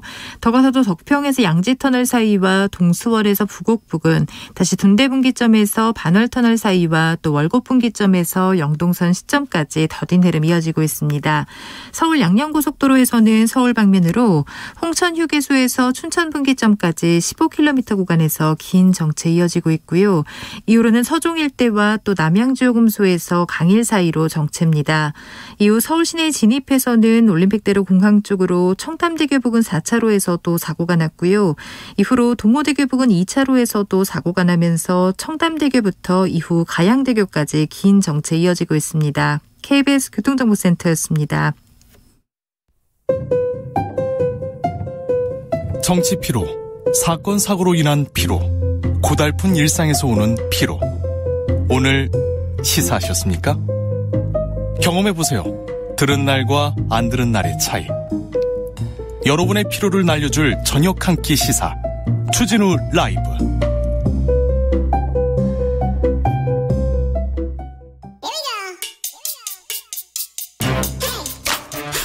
뉴스를 향한 진지한 고민, 기자들의 수다. 라이브 기자실을 찾은 오늘의 기자는 은지옥이요. 시사인 김은지입니다. 자, 오늘 준비한 첫 번째 뉴스부터 가보겠습니다. 네, 윤석열 대통령이 연일 국기문란에 대해서 목소리를 높이고 있습니다. 경찰 관련해서 국기문란 이건 국기문란이다 그렇게 얘기했었죠, 처음부터. 네, 국기문란이라고 하는 게 국가의 기본을 어지럽힌다, 문란하게 한다 이 뜻이거든요. 국가의 기본, 국가의 기강을 어지럽혔다는 건데 무슨 얘기에서 나왔죠? 네, 지난 7월 26일에는 행정안전부 내 경찰국 신설에 반발하는 경찰의 그렇죠. 집단 움직임에 대해서 말을 한 바가 있고요. 예. 그 앞서서도 이야기한 적이 있습니다. 예. 경찰 인사 관련해서 한번 번복이 된 바가 있는데 그렇죠. 이에 대해서 대통령이 아침에 약식회견을 하면서 또 국기문란에 해당할 수도 있다라는 식의 이야기를 한 바가 있습니다. 그러니까 경찰 관련해서 두 번이나 국기문란이라는 이런 굉장히 좀 센 이야기죠. 단어를 썼네요. 왜냐하면 대통령 입에서 국기문란이다라는 말이 나온다면 엄정히 조치, 그렇죠. 엄정히 처벌하라 이 얘기 아닙니까? 그렇죠. 이제 과거에 박근혜 전 대통령이 대통령이던 시절에 국기문란을 언급한 바가 있는데요. 그때도 이른바 십상시 관련해서 청와대 문건이 유출되고 결코 있을 수 없는 국기문란 행위다라고 했고요. 그 이후에 실제로 수사가 다 진행이 됐습니다. 그렇죠. 그때 좀 어제 말했던 정말 이상한 변호사 우병우 전 민정수석이 딱 해가지고 검찰에서 정리를 쫙 했었죠. 정윤회 씨 사건 네, 말입니다. 실제로 관련해서 경찰이 자살을 하기도 했었었고요. 네. 그리고는 또 경찰 그리고 검찰 관계자 지금은 조홍천 의원인데 네. 무죄를 받아서 됐지만 기소가 된 사건이기도 했었습니다. 그때 정윤회 씨는 완벽하게 무혐의를 받으면서 그때 조금 검찰이 수사를 제대로 했으면 최순실, 정윤회, 최서원 씨 국정농단 막을 수도 있었을 텐데 그런 생각도 해봅니다. 네, 오히려 그 당시에 박근혜 전 대통령이 그 문건 자체로 사실상 이 국면을 전환하면서 그렇죠. 이것이 국기문란이다 이야기를 해버려가지고요. 그렇죠. 유출에 대해서만 이야기를 했지 내용에 대해서는 다루지 않고 넘어갔었거든요. 그만큼 대통령이 말하는 국기문란이라고 하는 것은 굉장히 공직사회에 특히 엄중하게 메시지가 가는 내용인데요. 그런데 이 국기문란 사건 어떻게 됐습니까? 네, 그러니까 말씀을 다시 드리면 치안감 인사 범법과 관련해서 국무조정실에서 조사를 했습니다. 그런데 결과적으로는 경무관 한 명이 책임지고 끝나는 사건이 되어버렸는데요. 자, 국기문란 그러니까 이 사건은 경무관 한 명이 잘못했다 이렇게 끝났습니까? 네, 최종한 확인 책임을 다하지 않았다라고 하면서 중앙징계위원회 경징계를 국무조정실이 행안부에다가 요구했습니다. 좀 허무개구인데요. 네, 경찰청 실무자 2명에 대해서는 징계 없이 경고 처분만 내렸다라고 하는데요. 국기문란이라고 하는 말이 주는 엄중함에 비해서는 결과가 다소 좀 허무하다 이렇게 평가할 수는 있습니다. 실제로 그런 사설들이 나오고 있는데요. 경찰이 당초에 치안정책관이 보내준 인사안을 발표했지만 대통령이 결재받은 것이 아니었고 그래서 2시간 만에 다시 인사를 발표했다 이렇게 조사 결과를 발표했습니다. 그런데 이때만 하더라도 대통령이 이제 이것을 국기문란이다 이렇게 강력하게 비판한 바가 있고요.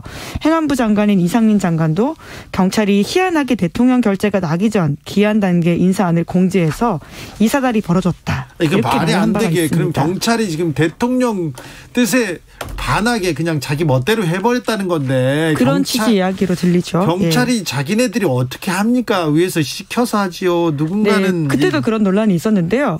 조사를 해보니까 정말 단순히 치안정책관 개인의 실수였다라고 하는 것인데 이것도 사실 여러 의문을 계속 낳게 하는 발표 결과입니다. 의문이 해소되지 않습니다.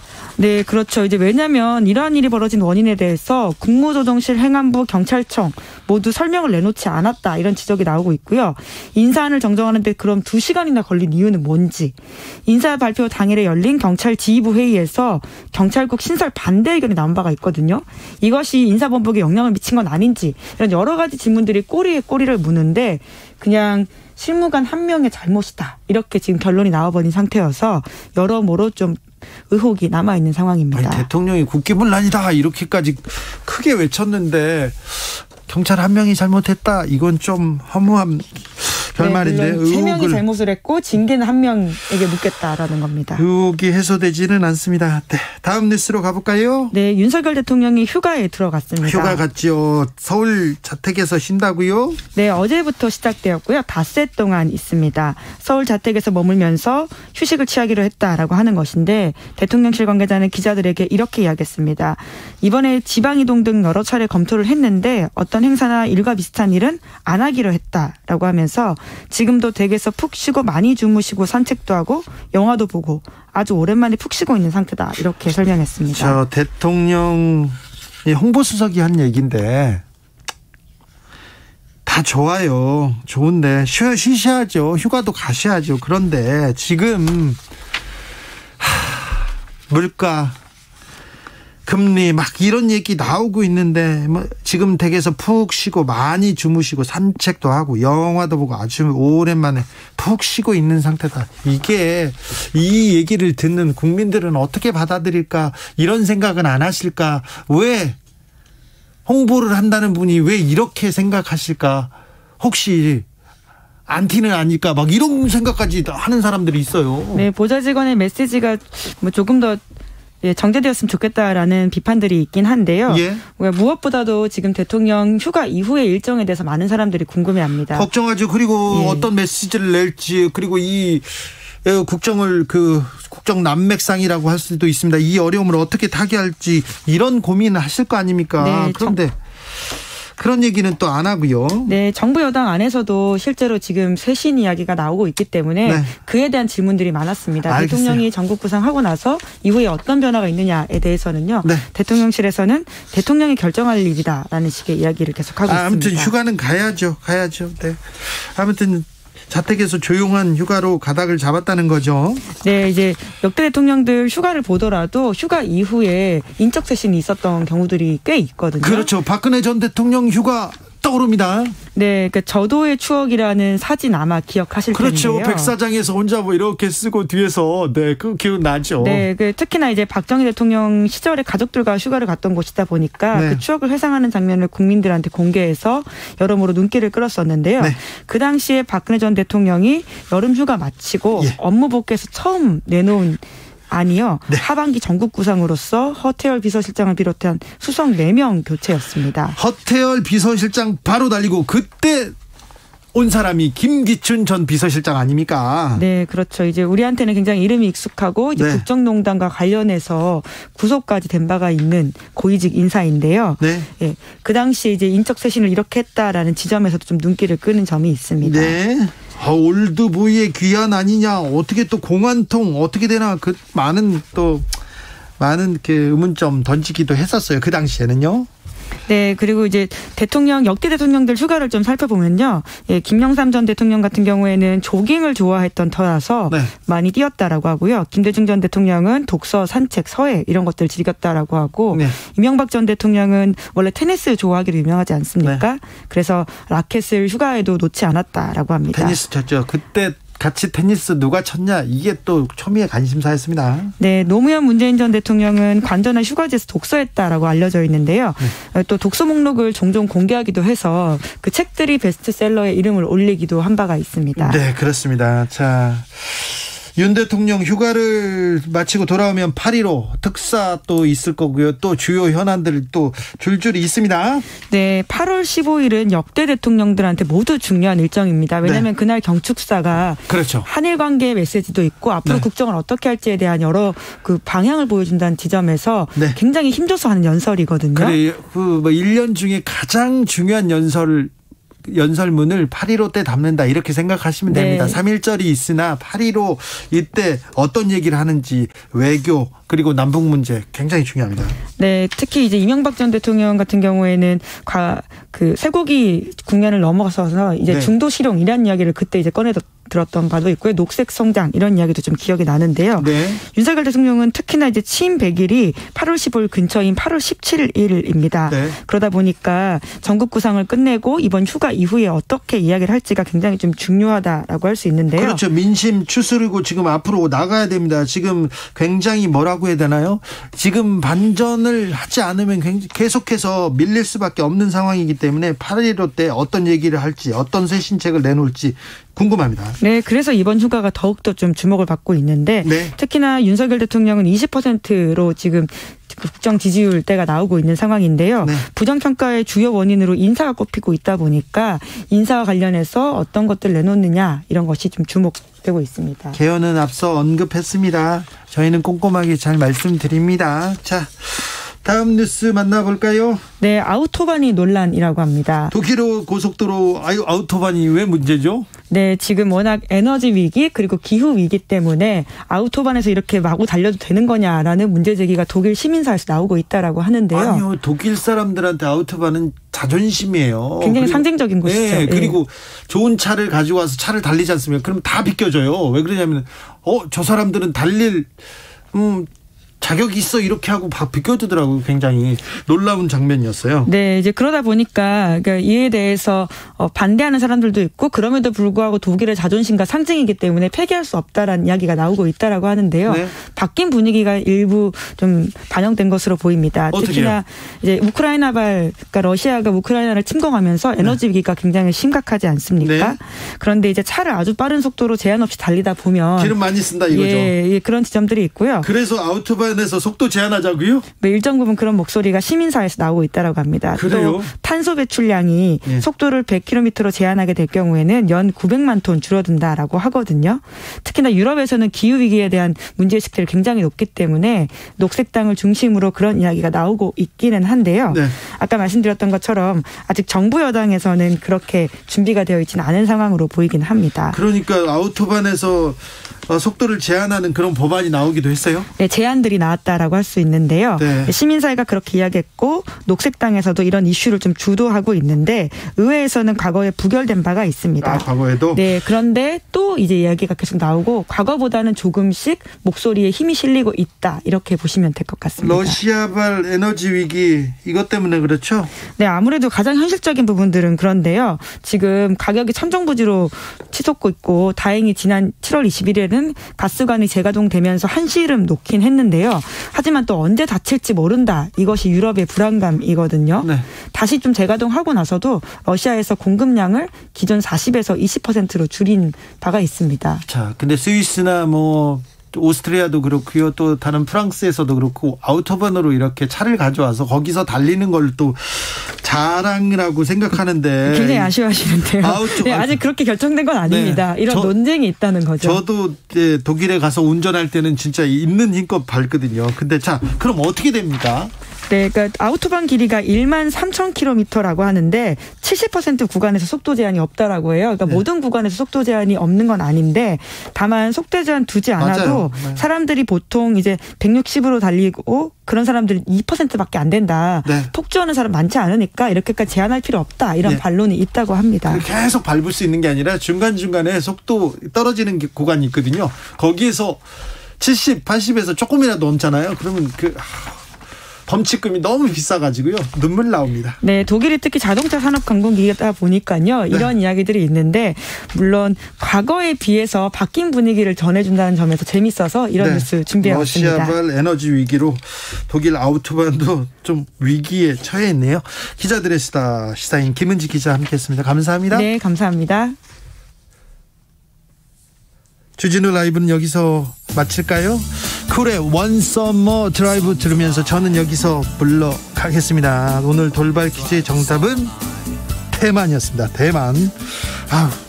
큰 위기가 생기진 않아야 되는데요. 또 분쟁이 일어나도 안 되는데요. 참 걱정입니다. 네, 대만에도 평화를 빌겠습니다. 저는 내일 오후 5시 5분에 돌아옵니다. 지금까지 주진우였습니다.